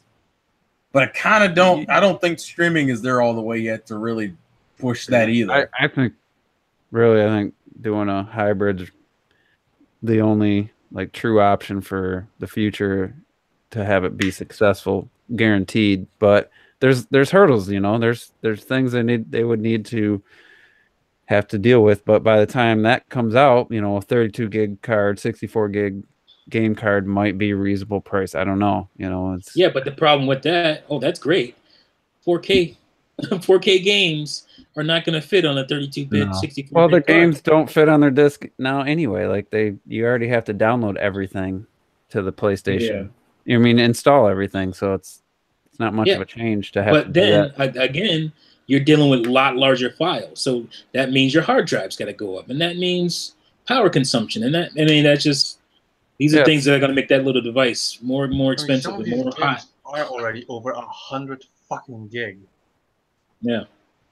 And the discs are only 50 gigs, so figure that one out. Much. Yeah, like but how do you? But again, if you wanted to do 2 discs, you could do that way cheaper than you could if you wanted to do that. They're not doing 2 discs; they're just making you download 50. Right. Well, then, and the other question is, how do you have a console that can do 4K, 30 FPS? Because it probably isn't gonna be able to do 60. Well, I mean, you're talking 2 years from now. What's in the PS4 Pro right now could be in a handheld. I think. The way technology. I don't know about saying that. That seems kind of soon. I don't know about that. Yeah, that seems kind of soon, man. I mean, I'm not saying iPhone X version of PUBG's anything to brag about, but it looks way better than you expect. Game. That's not a good measuring. Yeah, I say that's a terrible measure comparison. Well, we're talking 2 years in the tech world. Citizen right there. We're talking 2 years in the tech world. That Fortnite looks really good on the phone. That's the difference between. That's the difference between the stock PS2 and the Slim. I mean, a couple years. Like, that's how quickly that shit gets smaller and more efficient. That wasn't like an up jump. Rocky has it correct. Sony will do whatever is easiest for third parties. Yeah, pretty much. Basically. Yeah. They're a slave to. That's why I say third parties are king for all consoles. And we're talking about. I mean, the PS4 is a huge success. What's it at right now? 70, like 70, isn't it? 70? Yeah, it's a huge success. So maybe, I mean, chances are they'll just stick with what worked for the next one for sure. But if Sony wasn't hemorrhaging money, it'd be a bigger success. That is true. And that's just, I can't believe it still sells like 200,000 plus a week. Like, I can't believe GTA still fucking sells. I can believe the PlayStation 4 sells the way because of the base reasons I mentioned. And the base versions, it's like under $200 if you're. It's cheap, yeah, and it does all that stuff I was just talking about that people may not care about next generation. And some people are playing that game where they're waiting until like 3 or 4 years into a generation to buy a console to play all the games that they missed out on. Yep, it's true. All right, so that's what I did for the PS3 because I didn't get one until 2010. I got one like. I got one in 2006 launch day. Yeah, I got it 2009, I think. But all right, so some of my collection to get a PS3, and it's like my biggest regret. I had to get another job to buy it. I know you said would you trade in or sold some games to get sold the PS3? Yeah, it's just the worst mistake of my life. So I could be able to play. So I could play that terrible first year lineup. Resistance. And... Wait, was Heavenly Sword for here? Oh, Spider-Man 3 was a good game too. The movie. I bought it to play The Last Guardian. You bought That's why I bought my PS3. I could play The Last Guardian, so I could play them on my PS3. Wow. We all know how that happened. There. Oh man, trash. Well, you got a barely HD version of Shadow. Still waiting to play the. But anyway, we got about 15 minutes left. I want to take the time to talk about a movie. Going to sleep. Because it's a movie. Going to sleep tonight. It's the best game movie of all time, in my opinion, and that's Ready Player One. Oh. Yeah. And not everybody here has seen it. There's definitely not going to be spoilers or anything, but I just want to, after seeing the movie and then seeing the weekend box office numbers, yeah, it was number 1, but it did like 47 million or something. Like, it's movies like this that you should be going to see in the theater. Right. And this is why movies, in my opinion, this sums up just about everything good about going to the movies. You know, just because it's such an enjoyable experience, especially as a gamer. If you're a gamer and you're not planning on going to see this movie, like I'm just do what you want, but I can't recommend it enough for a gamer to go watch this movie. And I was If just you're really, a 30-something gamer, especially if you Come grew on. up in the 80s, if you're a movie fan, if you like video games, like I was not looking at this movie at all. Like it wasn't on my list of movies I was looking forward to until about 2 weeks ago. I started seeing TV ads and I was like, oh my God, like that looks sweet. They're playing Aha's Take on Me, and I'm seeing T-Rex and Bigfoot, and I was just like, wow, like this looks cool. So I went and seen it. It's amazing. It's the best experience I've had since Avatar. I mean, by far. And like just like Avatar, when I got home, I started thinking, I was like, I wanted to be back in that world immediately, and I was starting to actually get bummed out thinking about, man, the real world sucks. I'd rather be in the oasis. I would rather be watching this movie and experiencing it again. And I felt the same way after Avatar, and I went and seen that 3 times. And I'm just like, I know T saw it and Robert saw it. Clocked it, said you're planning on seeing it, what, Wednesday or something? I'm going to see it on Wednesday. Yeah. Yeah. So I don't want to See it hype it again. up for people. Like my expectations weren't like through the roof, but I just had, like I said, it reminded me of why I love movies in the first place. Plus, you add all the gaming stuff and then all the references. Like I said to Robert, like I thought it was gonna be his new favorite movie, but then I was like, and then I remembered like most of these references won't have much impact on you. Like for me, seeing Bigfoot, the monster truck, that was my childhood. We used to watch that every weekend. My dad had it on monster truck races on TV. Commercials every weekend. Bigfoot. Actually, no joke. I don't even know what you're talking about. Like, what? Yeah. When I seen that was H's vehicle in the race. When I seen Bigfoot, I seen the Mach 5. I seen the old Batmobile lining up in this race. Like, it just adds so much. You're like, oh, it's just nostalgia. But the movie is so good even without that. Yep. Like the character, it boils down to basically the 2 main characters, and that just the connection between those two is something that most people look for in life, is to meet somebody like that. And it's like that's the simplest form of what this movie you could boil it down to, is these 2 characters and just their connection. But it was just it was a magical experience for me, and I was like, man, Steven Spielberg had not made a great movie in my opinion in a long time, and this was just like it was like Jurassic Park. Great movie in that vein. Yeah, it's like watching Jurassic Park for the first time again. It was like going way back, Back to the Future, the Goonies, and it's just an adventure, and it's built around the idea of this VR gaming experience, which could potentially come true, far enough in the future. So I wanted to bring it up so we could talk a little bit about the gaming side of it, but I also just want to tell people like I was talking to my 14-year-old nephew, and he's like, "Oh, that movie looks stupid." Well, oh God! All he does is play whatever's the popular game. So right now he's playing Fortnite. That's all he talks about. It was Call of Duty before. It was, I think, Overwatch for a little bit, and it's just like he's everything I don't like about gamers, Lame gamers, millennials and stuff. But he's not a millennial. Yeah, he isn't. He's post. Yeah. But it's wipe them out. All of them. I was like, well, that tells me right there that this is going to be a good movie if you're not interested in it, like. But it's sad that he wouldn't be interested. I'm sure he'd love it. And I know Robert, you liked it, but you probably didn't get the feels. Especially, don't spoil nothing, but the second quest. Yeah, the second quest. If you didn't feel nothing watching that, then that was greatness. That was very cool. It was still cool, but if you didn't like feel the reference, like, I'm sitting there smiling from ear to ear. It was like, and it hasn't been spoiled yet. Like, it was not leaked. It was not in the trailers. Like, for those of you like clocked it, how old are you? Yeah, you're in your 30s. Right? You're gonna make me tell my age, man. I think you might be older than me. 30s, Either way, I'm 21. You're gonna be blown away, I'm guessing. I'm 36, by the way. Okay. I was not expecting the movie to take that direction, and it was awesome. But yeah. So T or Robert, you got any thoughts on the actual movie? Then I just want to talk about the VR stuff real quick. I just want to say because I was like you, like I heard about the movie.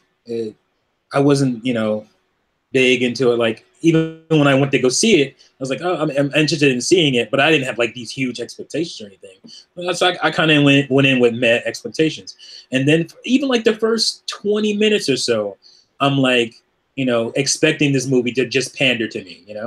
There were all these references out that I had as a kid, and just live on that. And there is some I wouldn't call it pandering. There's obviously some nostalgia drops in there, but it's mostly background stuff. It's it's mostly, like you talked about the battlefield and stuff. Yeah, you have to pause it to see. That was like 2 seconds of being on screen. That was like all that stuff was really quick. I'm sure I missed over half of the references that the movie made. Because I was more invested in the story and the world of the Oasis and all that stuff. That was way more interesting to me. It was cool to once in a while see a cool character or something from video game or something. Yeah, Battletoads was in there. I was like, whoa, that's crazy. And that was cool to see, but that was just like icing. That was just like. And I want to. The game was the story and the world of Oasis. Like, and I was like floored. I got to say something real quick. I was floored. Just somebody in the chat's like, well, it's not a video game movie. It's based off a book. I didn't say it was an adaptation of a video game.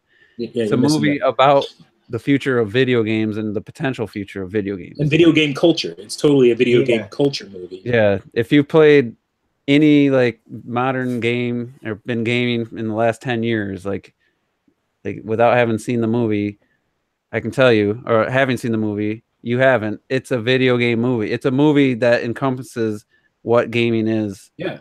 And it's not based on a video game.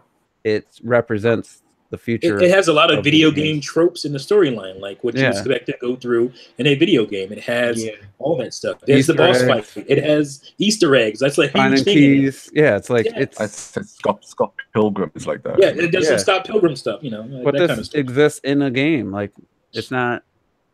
I mean, more than half the movie exists inside a game world. So it's, in my mind, it's not an adaptation of a previous video game, but it's the best movie I've ever seen. That's basically a gaming video movie. game. And here's the thing: this is the reason it works so well, and you don't even think about it at the time.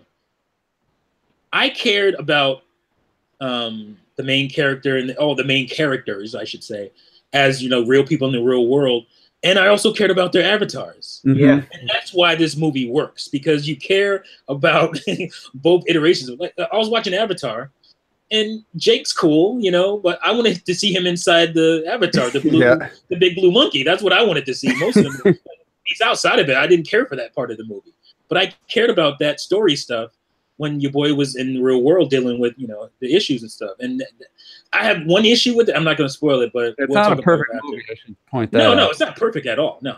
Some of the real world stuff gets a little. There was a couple of things that bothered me about the real world stuff. But that's the thing. Like I cared about the avatars, and I cared about the real people that was driving them, and it was just like, I really enjoyed it. I was pretty shocked by it being as good as it was, and I think it's gonna do like Avatar, where people it wasn't on people's radar all that much, but through word of mouth, people are gonna like maybe. Yeah, that's why I wanted to bring it up. Is like I hear everybody talking about it. That's the thing. I hear everybody talking about this movie, and I think that's why it's gonna do better. And I almost wish I would have brought this up first, because I don't know, a lot of people probably don't make it all the way through these podcasts, and like go see it on my recommendation. If you're a gamer and you listen to this podcast, I'd be shocked unless you're just not a big movie person, but even then. And if you like it, then tell everybody you know. Like this movie needs to do well better than like the first day of what Black Panther did in one day, I think. And not saying Black Panther's a bad movie. I didn't see it, but I mean, most people say it's a good movie, just a little overhyped. A little overrated. But like, Iron Man 3 probably made $40 million in its by the midday through Saturday of its launch weekend, and that movie absolutely sucks. I'm just like, I just wish it's a unique idea, even though it's based on a book and it uses a lot of pop culture. It's not, the core plot, I guess, isn't like the most.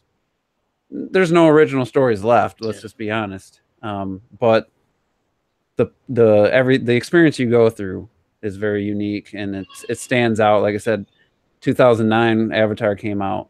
That's the last time a movie had me like bummed that I wasn't in that world for 2.5 hours. You know, I went and seen it at the theater again just to get back in that world. I've watched Ready Player One's trailer probably 10, 12 times since I've seen the movie just to get a little bit of a fix to be back into that world again. That's how impactful it was for me. So, Robert, you got a little bit different take because you're younger and a lot of those references didn't hit you, but so for me, like I was anticipating the movie. I mean, I didn't know like how good it would be because I thought it's for sure gonna be at least good. But when I saw it, I was like, damn, man, this movie is really impressive. Like it really is an awesome movie. And like a lot of the references, like I more was like, oh shit, it's Tracer, you know what I mean? Like because I knew from Overwatch, but like there, like how you said, I thought H's car was just his car, you know, like I didn't think it was. I actually didn't know that. So there are like references that totally went over my head, because you know I don't know every single one of those, but there are a lot of them where you're like, holy shit, that's pretty cool, and especially the you know the final act and stuff. It's like, whoa, there's a lot of in the trailer. If you've seen a trailer, spoiler if you avoided trailers, but Mobile Suit Gundam. That's all I'm gonna say. Oh my god, that was so epic! It's insane. It's insane. That whole final act. That whole final act. I don't think you have to be a fan of Mobile Suit Gundam to appreciate that. I've only seen not at all. Like I've never seen any of that, and it was. I've seen a lot of them, but I could tell that was the pose when he went into the sky and the light was shining behind him. I was like, I've seen that imagery before, so that was greatness. Yeah, and I mean it was a fantastic movie. You know, like you said, all the characters were really good, and you do care about both the avatars and the real people, and that's interesting. Like it's that's not an easy thing to do.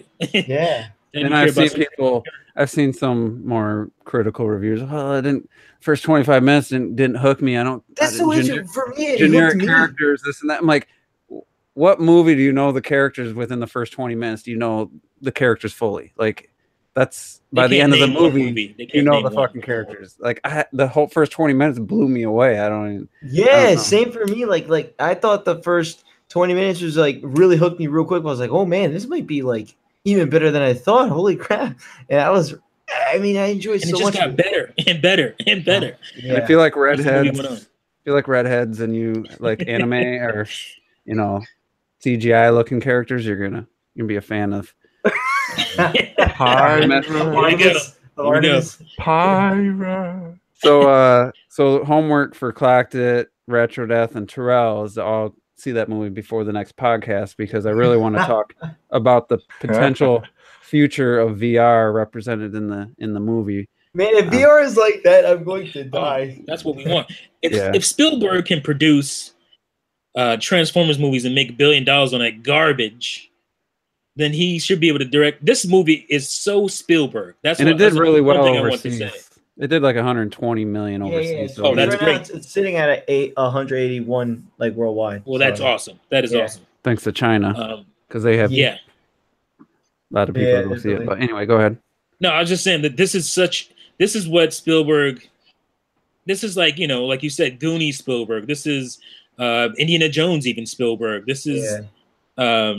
Jurassic Park Spielberg. This is the stuff that he does really well, and that's not an easy thing. You see so many directors that just completely fall off, and he's been so consistent. I think as a director, he's had some bad movies, but who hasn't, right? Yeah, but to be able to recapture, like nobody else has been able to do that. And just like with James Cameron, though,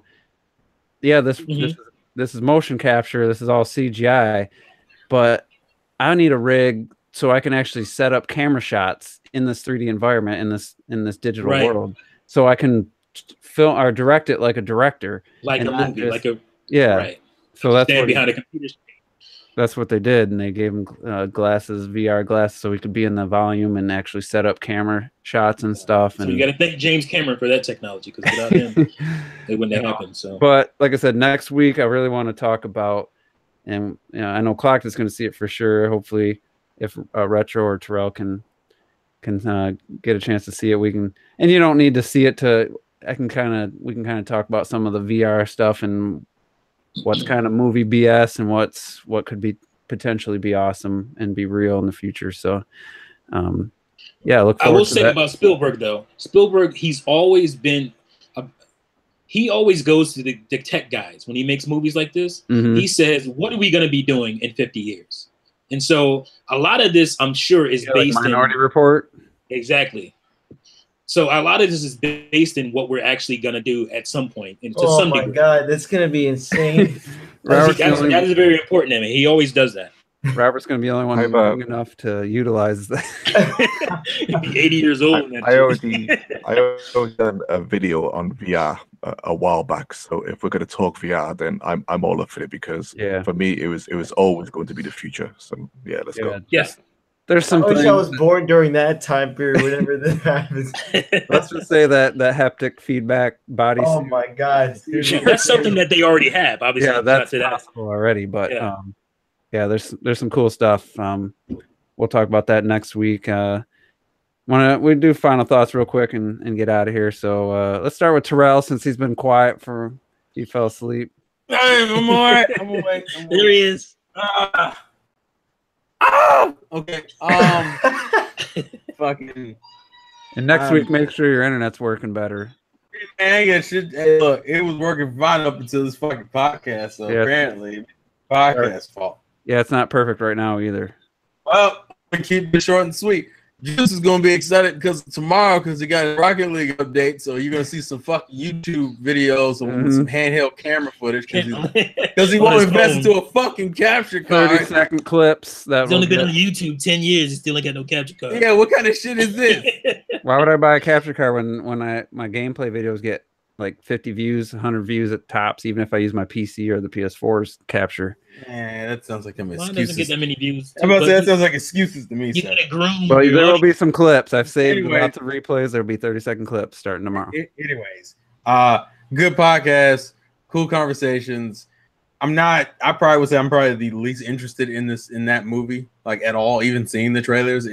I have really no interest I in think seeing you'll it. like it though. You'll like it. Yeah, And you- it's you're slipping. one of the, I'll see it Go eventually. see it. I'll see it eventually. If you don't like it, I'll refund your money over PayPal or something. No, I wouldn't. That's some shit. That's how right there. confident. That's how I'll take confident. that. I'll I take am. that bet. Listen, I don't like taking bets because I never win. I don't want to do this shit. And last thing, You can't lose. Either you like it or you hate it, and everybody's gonna give you money.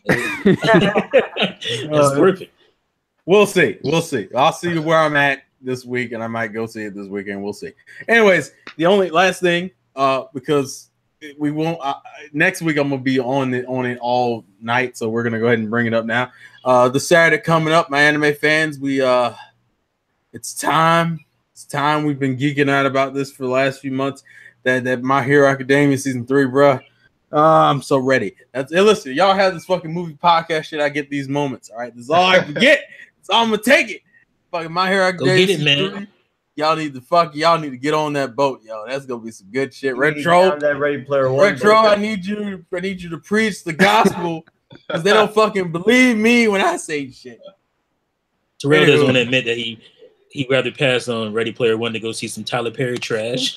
Oh God, Bruh, I saw that. I want this to be said. I fucking hate Tyler Perry. Period. I don't want this. Is it a Medea movie? Or? I've never seen a full Medea movie at all. It's one watched of his more serious ones, quote unquote serious. What Yeah. serious ones? They're all the same fucking film. I can do Anyways. bad by myself. Chill out. Listen. Anyways, lots of game.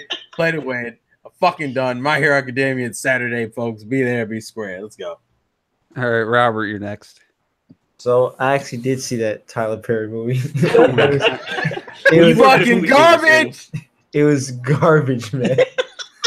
It was so How many bad. times have you seen Ready Player One?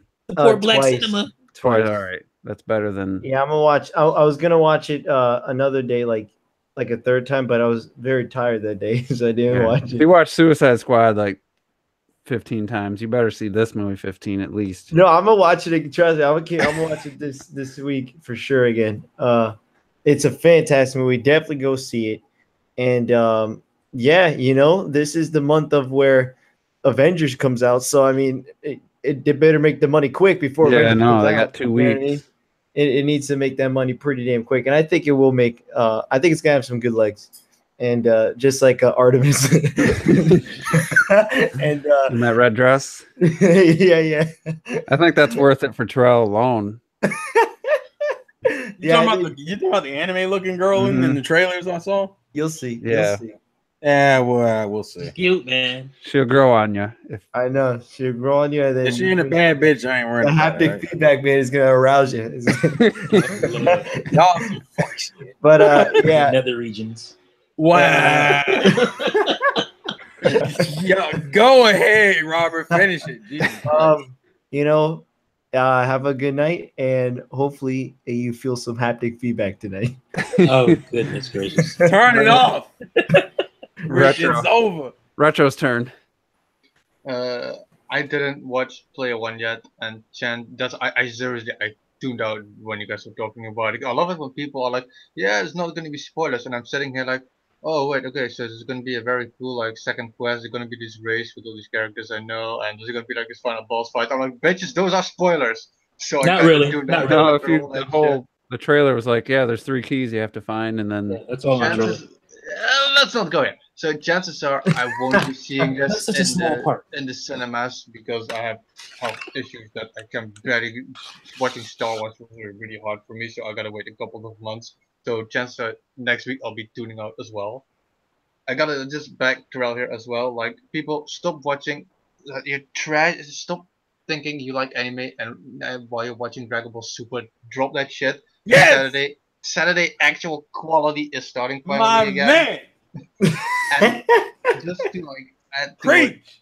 to Juice's motivations as well, my Twitter feed starting tomorrow is gonna have a lot of Rocket League shit. yeah, I'm was more it. excited for the capture than I am the resolution. Y'all fucking garbage. Leave that shit alone.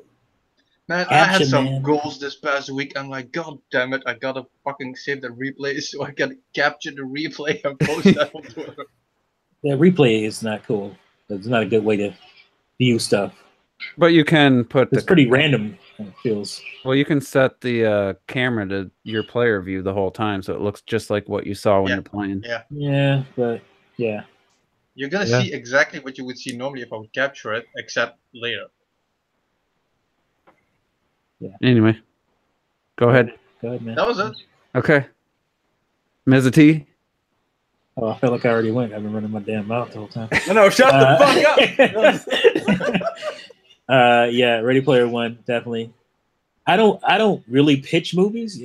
That's not something I do. If I'm this enthusiastic about it, you better believe it's pretty damn good. So I definitely highly recommend it. I'll be joining the boys, I'm sure, tomorrow for some Rocket League as well. Seeing all the new features, all the new Fandango spit shine on it and all that good stuff. And not really too many games looking forward to coming out too soon. Labo's coming out this month. Who? Labo. Oh, yeah, Labo. That's God of that's War. That's for my kids, though. What the fuck is God? You mean Daddy of War? I never cared for God of War, and I care about it even less with its new style. So I never had a dad. He's gonna buy the Labo kits for his kids and be like, damn it. And then he's gonna go back to the store and he's gonna buy one for himself. I keep hearing like these grown ass men talking about, oh, I'm just gonna mess with it for a little while, and they get really engrossed in it. So I doubt that's gonna happen with me. But You know what's funny? Listen, about I can't fucking wait. lying. He's lying. People keep saying Nintendo Labo is for kids, only children wanna play that and buy that and shit. Meanwhile, they're ready to play Babysitter and God of War for like 80 hours. Be a babysitter. What are you doing? Oh, I'm jogging with my son. I'm yeah, Look at helping these him. fucking trolls, though, man. them graphics. Oh, look at it, so pretty. Look at how the snow melts. It drips that water across my skin. It's That glistening. water that doesn't move when you walk through it. That's so true. Flash. You walking through a damn Xenoblade has better water physics. you walking through a damn painting and shit. But yeah, as I always say, play Nintendo Fools and go see Ready Player One. Do it. It's fucking these. Look at these shells. These shelling out for this movie. I'm chilling, man. I'm chilling. And I said no movie discussion on the No, you podcast a while ago, but this is like I said, this is a gamer's exception. movie. Like this movie is mostly about gaming, but you know, there's more serious stuff in there too. But the gaming part of it's the highlight. Like the Oasis world itself was, God, it's just Yeah. that could be Subliminal real. Line said it straight up. Like no Nintendo cameos. What's up? Yeah. Oh, Nintendo didn't want to do it. I'm sure That's Nintendo didn't want to right. play. I wonder if there was any in the book. Probably not, but I'm sure there was a lot of characters that weren't in the book in this movie too. No, Yeah, I fucking saw yeah, Tracer there in the was- goddamn trailer. Yeah, well, Chun-Li's right next to her, and I Yeah, still Chun-Li. didn't see her because I'm always looking at Tracer. What bullshit, yo? Even Thunder with- Thighs. She's the original Thunder Thighs. Yeah, What but the Tracer fuck? stands out, the bright yellow, and Man, with, fuck that. she looks Yeah, I saw Chun-Li. Yeah, dude, disrespect Chun-Li, bro. What? Nah, I would pick Tracer over Chun-Li. Man, eat a dick. What? I would. she looks good in this. Tracer's Man, get well, the fuck out of Man, here. you her out of your character model mind. is well done. But Yeah, Clockit, but simple cameos. Strong as them legs is. Yeah, what the I would take Artemis though. Man, sit your ass down. let's go to Clock to get his final thoughts before this final thoughts lasts a half hour. So Yeah, so not nice podcast again. Really enjoyed it. Lots of Sony and Microsoft hate, which makes me stronger. You know, I love all that stuff. But one thing I will say: did any of you catch that the first Sonic Mania cartoon episode? Oh, yeah. Yes. And that was so good, yo. Yo, do you know what? I loved it. Loved it. I want more. And I just hope that this is how Sonic continues. My From heart, now on. yo. My heart. Time has been reset. We've got Sonic Mania. We've got a nice little cartoon. Let's keep it What from about here. Forces, man? Robert, Yeah. you're the one who Yeah. hates that game the most. Why you want to mess it up? and we didn't even talk trash. about. It's Did we even garbage. talk about the Sonic Mania Plus coming? Like, Oh, I don't want to get into yeah. that, but did we talk about that on this podcast? I know Not we on did on this the podcast. ATL. I don't think so. No, I don't think so. But we'll, No, we didn't. we'll Sonic cover- is in Ready Player One. I don't know if you saw that. We'll I save didn't see it. him. We'll save it. We'll save it for next Yeah. week. Yeah, hold Anything on. else?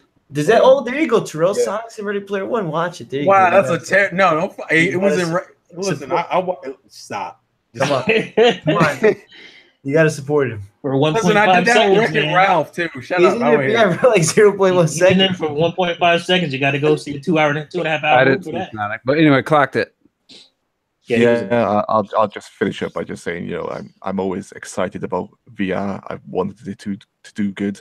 It's not doing too great, but we're slowly getting there. So I do look forward to next week where we can get a good chat about this because it's the future, man. I'm telling you, the future. So yeah, that's me done, I reckon. But thanks. All right. Again, sorry for the movie talk, but this I felt deserved to break the rule there just because of the heavy gaming influence. I mean, I can't think of a movie I'd say could recommend more highly. I mean, I loved Mad Max, but I couldn't say to everyone, "Hey, go see Mad Max Fury Road." Like, go see it. This movie, to our audience, I could say, I don't think you'd be disappointed. But next week, we're definitely going to talk about some of the potential for VR. I have a Smash Brothers theory I forgot to mention. We got No Man's Sky coming to Xbox at full price, basically. What the fuck does that matter? We got stuff to talk about next week. So Oh, man, that's big business. Yeah, that's big news. good, Okay. good discussion. Sure. I titled this "The Future of Gaming Consoles" because we talked mostly. That was our majority of our discussion. So yeah, good stuff. Can't wait to do it again next week. And for those that go see Ready Player One, definitely want to hear your thoughts next week. And no spoilers though, because we can't talk about that. There's a quest in the movie. There's a There's a beginning, point. middle, and end. there's a point to the movie, and you do stuff in it. But anyway, sorry. We'll see you guys next week, and have a good week.